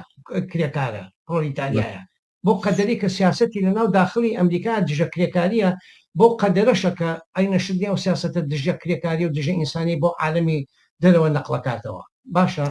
بینی تەناومان ناسیۆنالیزم هەرەوە نیەکە قساکات مەزمایشتەڵە لە پەیوەند بم پرۆسە واقعی کە ئەڵم ئیستقطابی طبقاتی بۆ ناو ئەم کۆمەلگایانەیە ئەم یعنی شتێک یعنی تەرەفگیری لەگەڵ قوتبی مقابلە جا ئەمانە بکەی بە تەرجمای عملی من قسەکە بێنمە سەرمانە لەم منطلقەوە ئەبێمە دەستی پێ بکەین من لە مۆزوعی ناسیۆنالیستەکان باسم کرد چۆن ناسیۆنالیزمی عەرەبی بە نوع دژە ئەمریکا چۆن ناسیۆنالیزمی کورد بە نوعێکی کە مجامەی ئەمریکا کە هەردووکی یەکتای هینەکە دوو ڕوو یەک شتە پرۆلیتاریاکە ئەوەی کە لەژێرەوە ئەناڵێنە بەدەست ئەوزاعەکەوە بەدەست ترامپ و بەدەست ناسیۆنالیستەکانەوە ئەو وەزعەکەی هەر قورسترە بێ ئەمڕۆ پرۆسەی تۆ ملاحەزەکە لە جەلسەی پێشوشا باسمان کرد ئەمڕۆ مەسەلەن مۆزوعی ئەمەی کە ترامپ هێناوێتی ئەم سیاسەتە ڕەشیانەی کە هێناوێتی جاری کە خستکردنەوەی هینە خستکردنەوەی ینی بڵێن نیۆلیبرالیەتی اقتصادی و پرایڤەتایزیشن و بسەندنەوەی هینەکانی کرێکاران حقوقەکانی کرێکاران حەجمکردن بە هەموو ئیتیجاکە دژەژن بوون إلى آخره باشە باشە ئەمە کێ زەریبەکەی تۆ ینی خودی ئەم طبقی کارگەرەیە کەیسە لەم پرۆسە واقعی مادی دنیا نیە ئەکسەرێتی وای لات و حتا بازێ تعبیر هەیە من لەگەڵ تۆشا بەحسم کرد بازێ مارکسیستان یعنی کە بازەکەن ئەڵە وای لات تۆ بە شەریەتی ئەمڕۆ کەپیتال بە شکلێک حرەکەتی کردو بە شکتی استقطاب بووە بەشێکی يعني يعني ئینسانیەتێکی زیایی دروست کردووە ئضافە يعني ئەنێ قەتوو عامێکە بە هەزارها و هەزارها لە غەزە ئەکوژنێ خەزە ئەکوژنێ وەکەنە وەکو شتێ تەسفیە کرێ هیچ يعني هیچ دەورێکی نییە باشە يعني لە کارە ساتەکان لە زۆربەی شوێنی دنیا و ئیلا ئاخری ئەمانە هەمووی يعني بەشێکن لەم کارە ساتێک کە بەشەریەت دەرگیری بووە مواجهەی ئەم وەزاعە ئەم ئەبێ ئەم تیۆریە ئەم تەسەورە ئەم لانگریە چینایەتی یەکەم شت نقطەی ئیطلاقی بێ ئەمە یەک بۆ ئەم یان تۆ ناتوانین لەگەڵێکێکە قسە بکەی بڵێ وڵات تەبەقات ڕۆشتۆ با باسی سۆسیالیزم چیەکەیت و سۆسیالیزم باوی نەماوە یان مەسەن باسی قسە بکات باشە سۆسیالیزم گەڕانەوەیە بۆ ڕابردوو گەڕانەوەیە بۆ ڕابردوو بۆ نازان چۆمان ئینسان و لە چوارچێوەی دیفاعکردن لە ماهیەت و تەبیعەتی ئینسانیەوە ئێمە مواجهەی کاپیتالیزم و سەرمایه‌داری بکەین و چینی کارگەر وجودی نەماوە شتێک نەماوە نایە پرۆلیتاریا بێ و ناتوانین لەگەڵ ئەمە لە یەک سەنگەرە پێکەوە شەڕکی دروستە یەکەم نقطە ئەمەیە هاوڕێ یەکێک ئەساسیەکان ئەم يعني ئینطلاقە لێرەوە کە ئەمەد کرد ئەمانەیە ئەتوانێت ببێ بە سیاست ئەمە ئەتوانێت بێ بە حیزب ئەبێ حتا بێ بە ئینتەرناسیۆنال خۆ ئەم حرەکەی ئینتەرناسیۆنال نیە خۆی جارێ ئەوە بە هیچ شێوەیەک من قەناعەتم وایە کە ئەمڕۆی دنیا لە زمانی مارکسە هەر هیچ نەبووە دنیا تەتەوری دنیا وەکو ئێستا يعني هائلە ئەو شەبەکە ئەختەبوتی کەپیتال لە عالەمان نییە يعني ئەو پەڕێتی ئەم ئیستقلابەشی ئەو پەڕێتی اینجا هیچ سیاستێک ناتوانێت ئینتەرناسیۆنالی نەبێ سۆسیالیستی نەبێ و ئەم واقعەتەی ئەمڕۆی دنیا وەرنەگرێ بە نەزەرێک لەوێ وەرە بکەوەرە سڵات لەگەڵ برجوازی محلی خۆتە بزانە چۆن بەم ئەگەر ئەم منهەجە دەبێ بزانە چۆن بە شێوەیەکی واقعی یەخەی ناسیۆنالیزمی خۆ دەگری یەخەی ئەو جەناناتانەگری کە لیبرالیێت و بازە شتێ بڵاوەکەنەوە يعني وەهم دروستەکەن ئەوەی کە دژی کۆمەنیزم و دژی حرەکەتی سۆسیالیستی وەسێتەوە تەجروبەیەک لە عالەما ڕوویاوە کە ستالینیزم بووە باشە حرەکەیەکی سەوری تێکشکێنراوە و ئەسڵەن ئەم زەریبەی ئەوەی کە ئەمڕۆ دنیا ئەیە ئەوەیە کە ئەسڵەن دەدی بە قسەکەی دێنین سۆسیالیزم تەخیر بووە یعنی کۆمەڵگەی بەشەری تحملی نظامی سەرمایه‌داری ناکە تحملی نظامی سەرمایه‌داری ناکە ئەم هەموو کارەسات و مەشاکلانەی کە بینین نەتیجەی ئەمەیە من ئەڵم مەسەن کە ئەڵێن ئەزمەی سەرمایە هەیە ینی ملاحەزەی کە ئێستا بە تریلیۆن دۆلار لە بانقەکان و لە هینەکانە شوێنی استثماری نییە ئەزمەیە ئۆڤەر پرۆدەکشن نایە تۆزیعەکان کارەساتە دروستەکە نایە بخاتە سەرفکردن لەسەر حیاتی بەشەریە ئەمانە مەسەن نقاتی ئەساسین من لە قسەکەمان نقطەیەکی کە دوو ئێمە ڕاهاتووین لەسەر مجموعە هاوڕێ مجموعە شت کە يعني ناڵم سیاست لە دەرەوە ئەبین سیاست دەبێت بگەڕێتەوە بۆ یەکەم ئەم منهەجە دابنی و بڕبتێکی بە حیاتی واقعی خەڵکەوە خەڵکی دایما لە اعتراض هەیە لە حەد عێراق و لە کوردستانی خۆمانە يعني ئەوە مامۆسایان و مۆزەفین و کرێکاران بزانە چەند هاوار و هەڵاکەن نییە کە ئەم وەزاعە ئەم کارەساتیان سەر سەرز نەکرێت تۆ ئەبێ نوێیان بیت ئەبێ ئەمە بەقوت کرێ ئەمە تەخوێ کرێت باشە یەک لەسەر ئاسی عێراق مەسەن حرەکەی سولەمەی ڕەواتب بێ پلەبەندی موچە حرەکەیەکی زۆر واقعیە ئیسلامیەکان کۆنتڕۆلیان کردووە باشە تۆ ئەگەر وەکو کۆمەنیستێک باشە ئەم منهەجەت نەبێ حتا ناچیتە ناوەیە وەڵاڵە ئیسلامیە مەچۆ بەلایە وازی لێ بێنە تاو باشە ئەوی بۆی ئەوەی هەڵبژار بووە ئەوە لەو ڕێگەوە هینەکەیە بات لەو ڕێگەیەوە ئەوە مەسلحەتەکەی تەقیقە تۆ چۆنی هێنیتەوە کە بخیتەوە سەر بار وەهمی بە ئیسلامیزم نەبێت بەڵامەرە بڕۆ ناو حرەکەکەیە بە ئەمە ئەوە اینجا نقاتی کە من حەزەکەم شتێکی کەش بڵێ مەسەن ئەم هەجمەیەکی عالمیە هەمەلایەنەیە لەسەر مۆزوعی ژنان عکسە بێتەوە لەسەر مۆزوعی مافەمەدەنیەکان و فەردەکان عکسە بێتەوە ئەمانە هەمووی مەڵبەنی ئەوەن کە حرەکات دروستکە یعنی اعتراضاتی اجتماعی دروستکە من تەسەوورەکەم ئەمانە هەمووی ئەگەر کۆکەیتەوە ئەمانە مادەیەکی زۆری گەورەی دروستبوونی ئەحزابی کۆمەنیستی ئیملاقیش نەکرد هین ینی بڵێن سەعیف و بچووک و لە هەمان کاتە ئینتەرناسیۆنالیست ینی بهێنێتە ئاراوە بەڵامی تەمە پرۆسەیەکە کار و قسە و تەپاسیلێ لەم هینان هەتاین هەمووی جواب بینەوە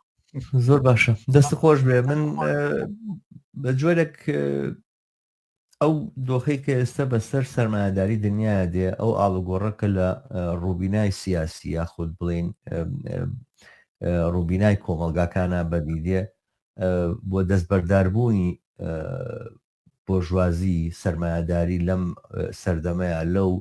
توێژاڵە لە دیموکراسی و لەو پەردەی لە دیموکراسی کە خۆی پێشاردبووەوە ینی ئیسیبدادی ئۆریان و تێپەڕاندنی هەموو ئەو چوارچێوە قیەمیانەی کە خۆیاندایان نابوو بۆ مافەکان و ئەوانەوە ئیسیبدادێکی ئاشکرا کە ڕۆژ بە ڕۆژ خەریکە لە پەرەگرتنایە بۆ ئەگەری ئەوە هەیە لە ناو خودی ئەمریکا و غەربی شام فۆرمانە لە ئیسیبداد دەرکەوێتەوە هەمومانە کارێکی کردو ئێمە لە تقریبان تاریخێک و مێژوویەکە لە کۆتایی سەدەی 19 سەرەتای سەدەی 20ەوە دەستی پێکردو بە جۆرێ لە جۆرەکان ئەپێچرێتەوە یعنی ئەگەرێمە ئاڕێمەیە بگەڕێنەوە بۆ دواوە بۆ سەرەتا بۆ کۆتایی قەرنی 19 جوڵانەی کۆمونیستی وەکو جوڵانێکی ئەنتەرناسیۆنالیستی هاتە پێشەوە ینی ئەسڵەن ئەحزابەکان و دام و دەستگا سیاسەکانی کە کۆمیستەکان دروستیان کردو بۆ ڕێخستی چینی کارگەر هیچ چوارچێوەیەشی نیشتیمانی نەبوو ئەوەی کە کرێکار کارگەر نیشتیمانی نییە دیێڕێکی زۆر مەشهوری مانیفێستەکە دواتر زۆر بیر برابەوە بیر براوەتەوە و ئەو بیربردنەوەشیە پەیوەندی بە واقعیتێکی دیاریکراوی مادیەوە هەوەر بەچەرەکە ئەوە نەبووە کە ناسیۆنالیزم لە ڕووی ئایدۆلۆژی و فکریەوە بەسەر بیر و بۆچوونی شۆڕژێڕانەی کارگەری و ئەنتەرناسیۆنالیستی ئازاڵ بووە پەیوەندی بە ئالیەتێکی دیاریکراوە هەبوو بۆ بەرهەمهێنانەوەی ئەو وەهمە ئەویش بەشداریکردنی کارگەران بۆ لە پرۆسەیەکی دیموکراسیە کە تۆ وەرە حیزبە سۆشیال دیموکراتەکەت بێنە وەرە ناو پەرلەمانەوە لە ڕێگەی پەرلەمانەوە ئیسلاحات بکە و بەرهەمیشی بۆ ینیوانی ئێستا ئینسان ناتوانێت ئینکاری ئەوە بکە کە دەوڵەتی ڕەفاه بەرهەمی بە جۆری لە جۆرەکان پاشەکشەکردن و جۆرێک سازشێکی تەبەقاتی دیاریکراوە کە لە بەشداری بۆژوازی بچووک لە بینی چینی کارگەر و چینی بۆژوازیە فەرز کراوە ئەمە ئەمڕۆ خەریکە ئەمە کۆتایی پێدێ و ئەم سازشە هیچ بۆژوازیەک ئەمڕۆ ناوێ بیکە و خەریکە ڕۆژ بە ڕۆژ دەستکەوتەکان لە دەست چینی کارگەر ئەسێنرێتەوە کارگەر چۆنی لە کۆتایی سەدەی 19 و سەرەتای سەدەی 20 لە زۆرێک لە دنیا ئەسڵەن لە دەرەوەی هەموو پرۆسەیەکی سیاسی بوو بۆ نمونە لە سوید لە ساڵی 1990 کارگەر بۆی هەبوو لە هەڵبژاردنە بەشداری بکە بەر لەوە لەبەرەوەی ئاسێکی دیاریکراو لە باجی نەداوە بە بڵین دەستگای باج نەیتوانیوە بەشداری دەنگدان بێ نەک هەر خۆی کاندید کە هەر نەیتوانیوە بەشداری دەنگدان بێت دەنگیشە حساب نەکردووە بەڵام دوایەوە کە هاتۆتە ناوەم پرۆسەیەوە ئەساسێک بۆ ئەم وەهمە ناسیۆنالیستیە و قەتیزبوونی جوڵانەوەی کارگەری و کۆمونیستی لە ناو چوارچێی وڵاتەکانە دروست بووە ئەمڕۆ من هەستەکەم ئەم ینی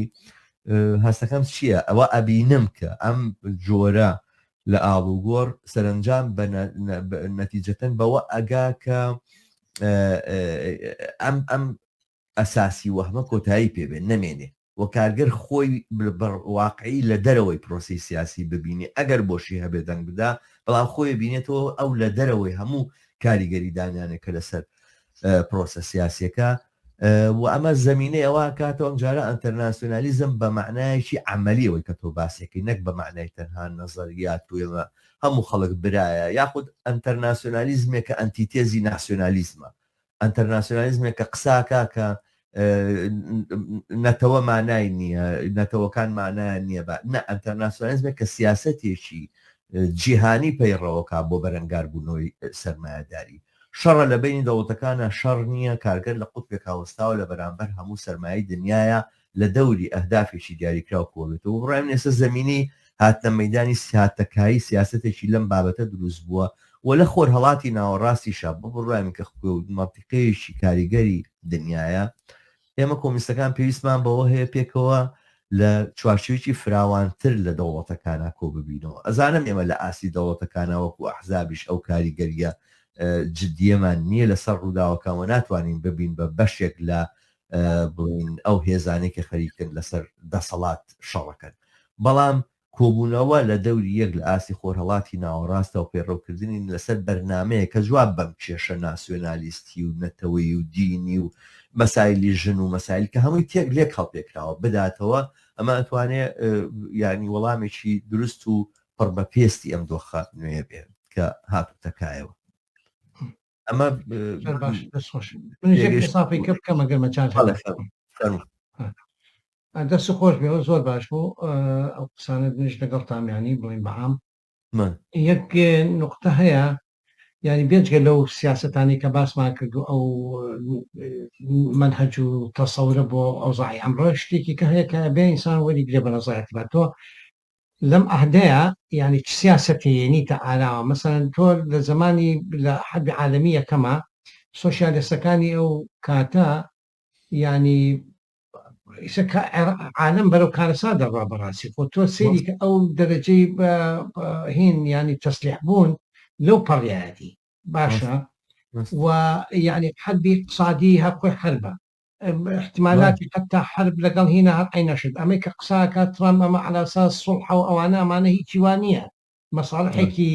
سیاستی تاکتیکیە لە مەناطقێکی معینە لە منطقەیەکی کە زۆر خراپە بەهەرحاڵ ئیمپریالیستیە و ڕێکەوتنە لەگەڵ بەژموعی هێزا بۆ قاشقاشکردن و دابڕدابڕکردنی وڵاتەکان و سەر و دووسامانەکانیان ئەخجا باشە اینجا لەم حاڵەتە ینی هێنانی ینی سیاستێکی شۆڕژگەرانە کە جوابی ئەم ئەوزاع باتەوە ینی ئەو قسەی کە من بڵێن لە بیداە تاکردم ئەڵێم ینی ئێستا لە هەموو کات وەختی زیاترە کە لەگەڵ ئەم ینی ئەم پرۆسە واقعیە ئەم پرۆلیتاریزە بوونە لەگەڵ ئەم پرۆلیتاریای هەر وڵاتێک و مەڵتقە و یانی لە سەساعیدی عالەمیش یعنی سیاست بگەڕێتەوە بۆ ئەمە سیاست لەم قوتوا بکرێ باشە من تەسەورەکەم ینی زۆربەی زۆری سیاستی چەپ بەداخەوە زۆربەی سیاستی چەپ لە یاسان هێشتا لەم هینایە نییە لەم ینی وەکوچڵە نەهاتۆتەنا ئەم واقعەتی ئەمڕۆی دنیا چۆنە ئاوەها تەعاملکە لەگەڵیە کە ئەم ینی وەکوینێکی طبقایەتی لە یزار بە 1001 طریقە بەسەر بە مۆزۆی ئەسالی بیکاری ناسۆنالیستی کورە هێزی چەکداری مۆزۆی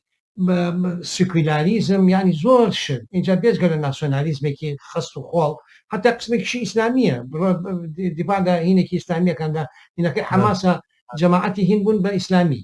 جەماعەتی SWP میسر ینی لەخوایان زیاتر دیفاعیان لە هینەکە بەهەرحاڵ من ئەمە زۆر گرنگە ینی سیاستی ینی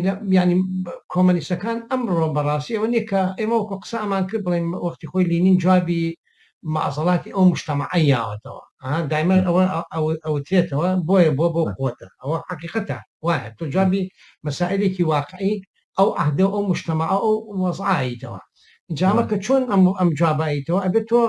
ینی سیاستێک تەڕحکەی کە ئەم سیاستەیە یەکەم شت تۆ ینی مۆزوعی ئەم تەمان دوورکەوتنەوەی هین ینی شەقکردنی سموفی طبقی کرێکە هاوڕێک شەما مۆزوعی خۆپارێزی لە تەعەزب مۆزوعی خۆپارێزی لە مارکسیزم و لە سۆشیالیزم مۆزوعی ئەوەی ئازادی خوازی و حتا مەسەن مۆزوعی بینی ژن و پیاو کە ینی لەناو طبقی کارگەریشە ئەو مۆزوعی زکوریەت و دژەشینی بەقوەتە باشە ینی هەموو ئەم مەیادینانە مەیادینی زۆر جدین بێ ئینسان ینی خەڵکی ئازادی خواز و کۆمەنیست ینی بەڕاستی بچێتە جوابی وەڵامی واقعی پێیان و لەوێەوە بێتەوە سەر ئەوەی کە مەسەلەن ئەگەر ئەمە ببێ بە ڕەوەندێک و بە نەوعی لە ڕەوەندێکی ئینتقادی مارکسیستی لە بەرامبەر ئەم جەرایاناتانەشی کە بزاڵن بەسەر ئەوزاعی سیاسی لە عێراق و لە مەنتیقەکە ئیسا زۆربەی سیاست لە کوردستانە مەسەرن فکری ناسیۆنالیستی زاڵە بەسەریایتە بڵین و نەڵێ باشە تۆ ناتوانانی وەکو تیارێکی مارکسیستی بدەوێ تەغیری ئەوزاعەکەی ئەگەر فکر و تەسەورەکە ینی جاریکە بە ئیجتماعی نەبێتەوە نتوانانی مواجهەی ئەم هینانە بکەیت ئەم ئەفکارانەی کە چۆتە مێشک و هینی بە ملیۆن خەڵکەوە نەگەپ و دوانەوە جا ئەمانە مەقسەم چۆن هەمووی مەسائلێکن نەمەتی شێوەکاری پێشوو ئەگۆڕێت ینی خاتە سەر ڕێچکەیەکی واقعی وەتوانی خەتوە بە خەتوە وەڵام بیتەوە من ئەوە زۆر باشە دەست هاوڕێیانێک لەگەڵمان بوون زۆر سپاسیانەگەین تا ئێستا بەشدار بوون کۆمنتێکی ئەو تۆ نهاتوە ئەم جاریان تەنها هاوڕێ عەبدوڵڵا ساڵح کۆمەڵە کۆمنتی ناردۆ کە بەشێکی پیشانە ئێستا ئاچینە سەریان هاوڕێیانی تر سڵاویان ناردووە هاوڕێ جەمال کۆشش ئاشنا حەسەن خەرمان لۆس نەوزاد بابان سڵاویان ناردۆ سپاسیانەکەین دەستیان خۆش بێ بۆ متابع و پشتیوانیان. هاوڕێ عەبدوڵڵا ساڵح ئەڵێ سڵاوتان لێبێ دەستان خۆش بێ، پێتان وانە ئیسرائیل و ئەمریکا دەیانێ پشتێنەیەکی ئەمنی بە دەوری ئیسرائیلا دروست بکەن. ئەمە درێژەکەی ئەڵێەوە تا لە سووریا هاتوونەتە ناوە لە لوبنان دەیانەوە پەیماننامەیەکی نوێ بۆ سنوور واژۆ بکەنەوە، غەزە چۆڵ بکەن و تەنگ بە زەفەی غەربیش هەڵچنن، لەگەڵ میسر و ئوردنیش پەیماننامەی ئاشتیان هەیە. بەرحاڵ نەخشەکە دیارە وایە، من شتێکەیە ئیسرائیل نەزانام هاوڕێمە تۆ لەگەڵ موافقیان لە پێکاتەکەی خۆیان دەسەڵاتێک و دەوڵەتێک نییە لەگەڵ ئاشتیە بتوانێت هەڵکە. ینی گەورەترین دوژمنی ئیسرائیل ئاشتیە بە بڕای من. دوژمنی ئیسرائیل ئیسلامی سیاسی نییە و ئیسلامیزم نییە و دەوڵەتە عەرەبیەکان نین و ئومەی عەرەبی نییە و ناسیۆنالیزمی عەرەب نین. دوژمنی سەرەکی ئیسرائیل ئاشتیە. کاتی خۆی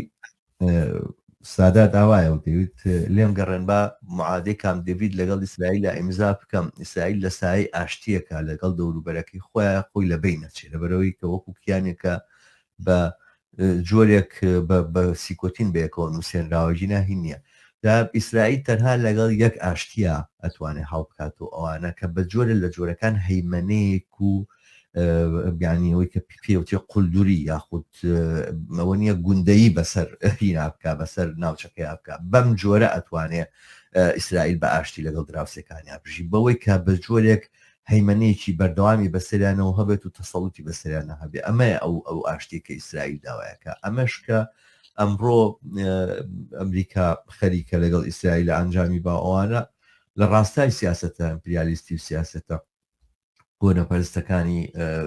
ئۆلیگارشەکانی ئەمریکا، جگە لەوەی کە ئەساسەن لە بناغەوە سیاسەتی ئەمریکا هەمیشە و دایم لە پشتیوانیکردن لە ئیسرائیل درەخی نەکردو. بەڵام ئێستا لە دەوری ترامپا و ئەوانە ئەمە زۆر کۆناغی تری بینیوە، زۆر چۆتە پێشەوە. منش قسێ بکەم لەسەرەوە. دەست خۆش هاوڕێ عەبدوڵڵا، سڵاو ڕێزم هەیە و سڵاو ڕێزم بۆ هاوڕیانی کەشکە سڵاویان کردو بۆ هەموو بەشداربووان. منیش ینی ئەوە وایە ینی مۆزوعی ینی هینکردن نەک هەر محافەزەکردنی ئیسرائیل بەڵکو تەنفیزی سیاسەتی تەوەسعی ئیسرائیل بەشێکە لە استراتیجەتی ئەمریکا. حقیقەتەن ئەوەیە لە هەمان کاتە هەموو شتەکانی کرد ینی وەکو بدایەت باسمان کرد، ینی هاو قوتبی ینی هاوپەیمانی نەکەوت بمانی، ینی یەکبوونی ئەمریکا و سیاسەتی ئەسڵی ترامپ و ئەمریکا خۆی لەگەڵ ئیسرائیلایە. ئەوە نقطەی هەر ئاساسیە. اینجا ئەو هینەی غەزە من حەزەکەم شتێ لەسەرەوەی غەزە بڵێم. ئەمڕۆ پێشوەی بین بۆم بەرنامەیە تابعی شتێکم کرد کە ئەمریکا لەگەڵ هینا ئەوە قسەی کردو لەگەڵ سۆمالیلاند، ئەوە نیە شوێنێک هند جمهوریەت ئەرز سۆمال بە عەرەبیە سۆمالیلاند. بەڵێ سۆمالیلاند باشە کە بزانێ ئەو قەناعەت پێ ناکە غەزەکان ینی ئەوان فەڵەستینەکانی غەزە بڕوان بۆ ئەوێ. ئیسرائیلیش حرەکەتی کردو بۆ سۆمالیا و بۆ سوودان عینەش قەناعەتیان پێ بکە کە بچن لەوێ هینکەن. ینی ئاوا حتا لە ژێری شەوە ئەم هیناناکەن، ینی ئەم حرەکاتانە هەر استراتیژەتەکان لا وەلا نەناوە نازانی چی کەژەکەن. ینی ئەمە هەمووی کە قسەیەکەکەن ینی بە دوای تەنفیزیەوەن و ئەوە. بەڵام وەکو قسەی ئەوەی هاوڕێ عەبدوڵڵا کە باسیەکان منیش قەناعەتم وایە ینی سیاسەتی ئەمریکا لە مەنتیقەکان مستەحیلە ئیلا ئەبێ مۆزوعی تەطویری نەکرد ینی حیمایەتی بەڵکو تەطویری سیاسەتی استراتیژەتی ینی شەرقەوسەتی ئیسرائیل بەرەوە بەرێت. پرسیارێکی تریش کە کردوێتی ئەویش لە دوو تێکستە هاتووە، ئەڵێ پرسیارێکی تر ڕاستە ترامپ ڕەوتە و کەسایەتیەک دیە، بەڵام ئەو فەرمانە دەست و بردانی بە خێرایی دەری دەکات دواتر بە جۆرێک جۆرەکان پاشگەز دەبێتەوە. دەربارەی غەزە بۆک نمونە ئەو ڕاستیە نیشانەدات کە سیستەمی موسسات لە ژێر سای دەسەڵاتی ترامپ ئەو جێگا و مەکانەی نەماوە. جار خودی ئەمە ئاوڕێ عەبدوڵڵا ساڵح جاری پێشووە من ئاماژەیەکم پێکرد بە جۆرە لە جۆرەکان ترامپ ئەمەش بەشێکە لە سیاسەتی ترامپیزم، ینی کەسایەتیەک بێتەوانێتی موسسات معنای نەمێنێ، ینی بەڕاستی ئەمە بمچینەوەکو سوعبەت بێتە بەرچاو. بەڵام ئەساسەن ئەمریکایەک کە خۆیان مەسەرەن سەرمایه‌دارانی ئەڵێن ناسنامەی ئەمریکا لە بەرامبەر پاشایەتیەدا تاشراوە، یعنی ناسنامەی ئەمریکاوە کە ئێمە ئەمریکاین لە بەرامبەر چییە ئێمە ئەمریکی بوونی خۆمان ئیسپات کردو ئەوانە لەوەی کە لە تاجی بەریتانی جیابووینە تۆ لە بەرامبەر بەریتانیا لە بەرامبەر مەلیکا ڕاوەستاوین تومان لیکمان ناوێ ئەمڕۆ لە ناو ئەم ئەمریکایە ڕەوتێکی بەهێزی گەورە هەیە لە ناو ئۆلیگارشەکانە بە تایبەتی تێک ئۆلیگارشەکانەوانی کە لە مەجای تەکنۆلۆژی ئەوانەیە بڵین سەرمایان چەند 100 میلیارد دلار تێپەڕیەوە ئەمانە بە ئاشکرا و بە ڕوونی پشتیوانی لە گەڕانەوەی مەلەکیەتەکەن پاشایەتیەکەن ئەمە ڕەوتێک نییە سوعبەتێک نییە مەسەرەن دوو کەس لەگەڵ یەکابیکەن یا گروپێک هاتبن دانیشت بنەوەکەوانێکڵێن عرستەختەوە ئەمانە دابریشن بانگەشی بۆ بکەن ئەمە حرەکەیەکە پارەی تیا سەرفەکری ئیمکاناتی بۆ سەرفەکە کتێبی لەسەر نووسراوەتەوە ئەوانە مەسەن سەرمایه‌داری زۆر گەورەی تایە لە ئەمریکا پیتەر تیل بۆ نمونە بە جۆرە لە جۆرەکان کە کەس ناوی نایەنێ پیتەر تیلەوەیە کە پەیپاڵی هەیە مەسەنەوانی کە لە سوۆسیال میدیاوە ئەوانە بە مەسەن لە ڕێگەی ئەتەرنێتەوە ئەیانێ پارە تەحویل بکەن یا پارە بن و ئەوانە پەیپاڵ بەکارێنن پەیپاڵ دروستکراوی ئەم پیتەرتیلێ ئەم پیتەرتیلە یەکێکە لەم کەسانەی کە لە پشتی جوڵانی لەم بابەتەوەیە کە لە بریەوەی کەوا سەر کۆمارێکمان هەبێ هەر 4 ساڵ جارێ بگۆڕێ ئەمە چییە با کەسێکمان هەبێ مەلیک بێت و خاوەنددارێتی مؤسساتەکانی دەوڵەت بکات و سەرۆک بێ و لەسەرەوە بمێنێتەوە تۆزە سەبات و ئیستقرارەیە بە سیستەمەکە بە جۆرە لە جۆرەکانەوە تعبیری دێکن خۆی منش قسەیە لەسەرەوە بکەم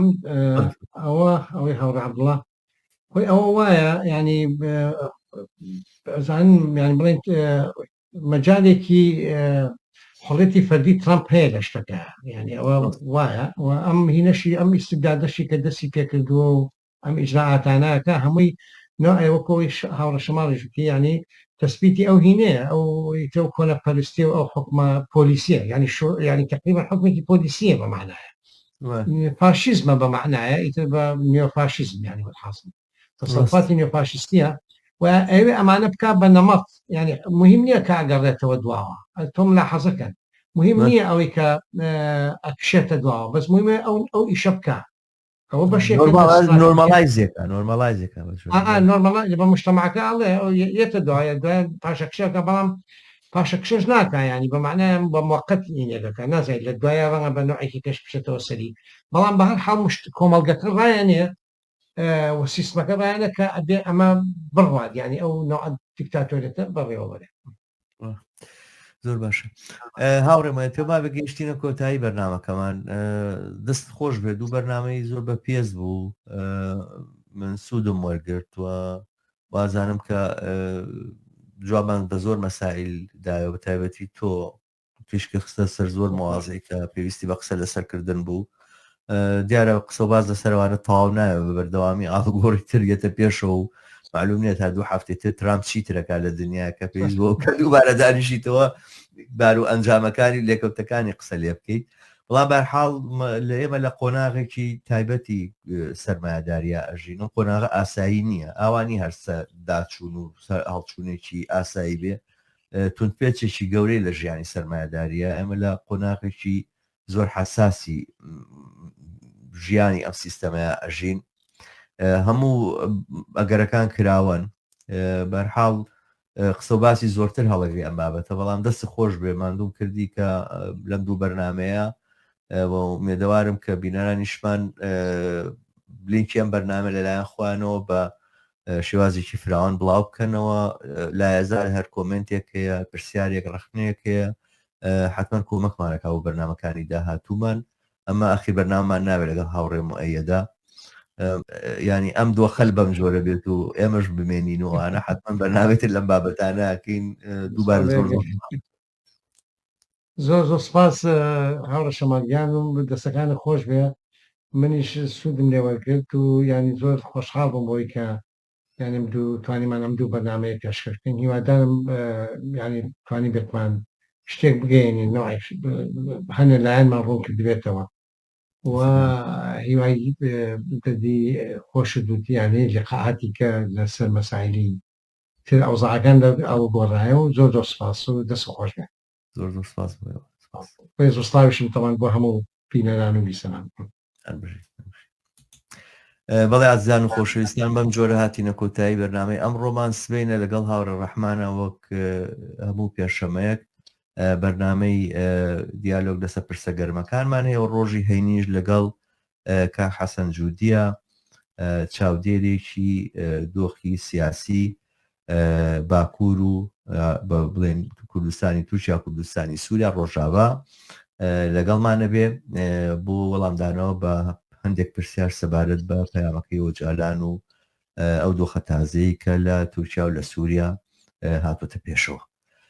بینەری بەرنامەکانمان بن لینکی بەرنامەکانمان لە خۆتانەوە بڵاو بکەنەوە کە داوات هەمیشە داواتان لێ یەکەم ئەگەر نەشتان کردو تا ئێستا لایک و سەبسکرایبی کەناڵی هیوا لەسەر یوتیوب بکەن تا یەکتر دیتنەوەیشی تر و بەرنامەیەکی تر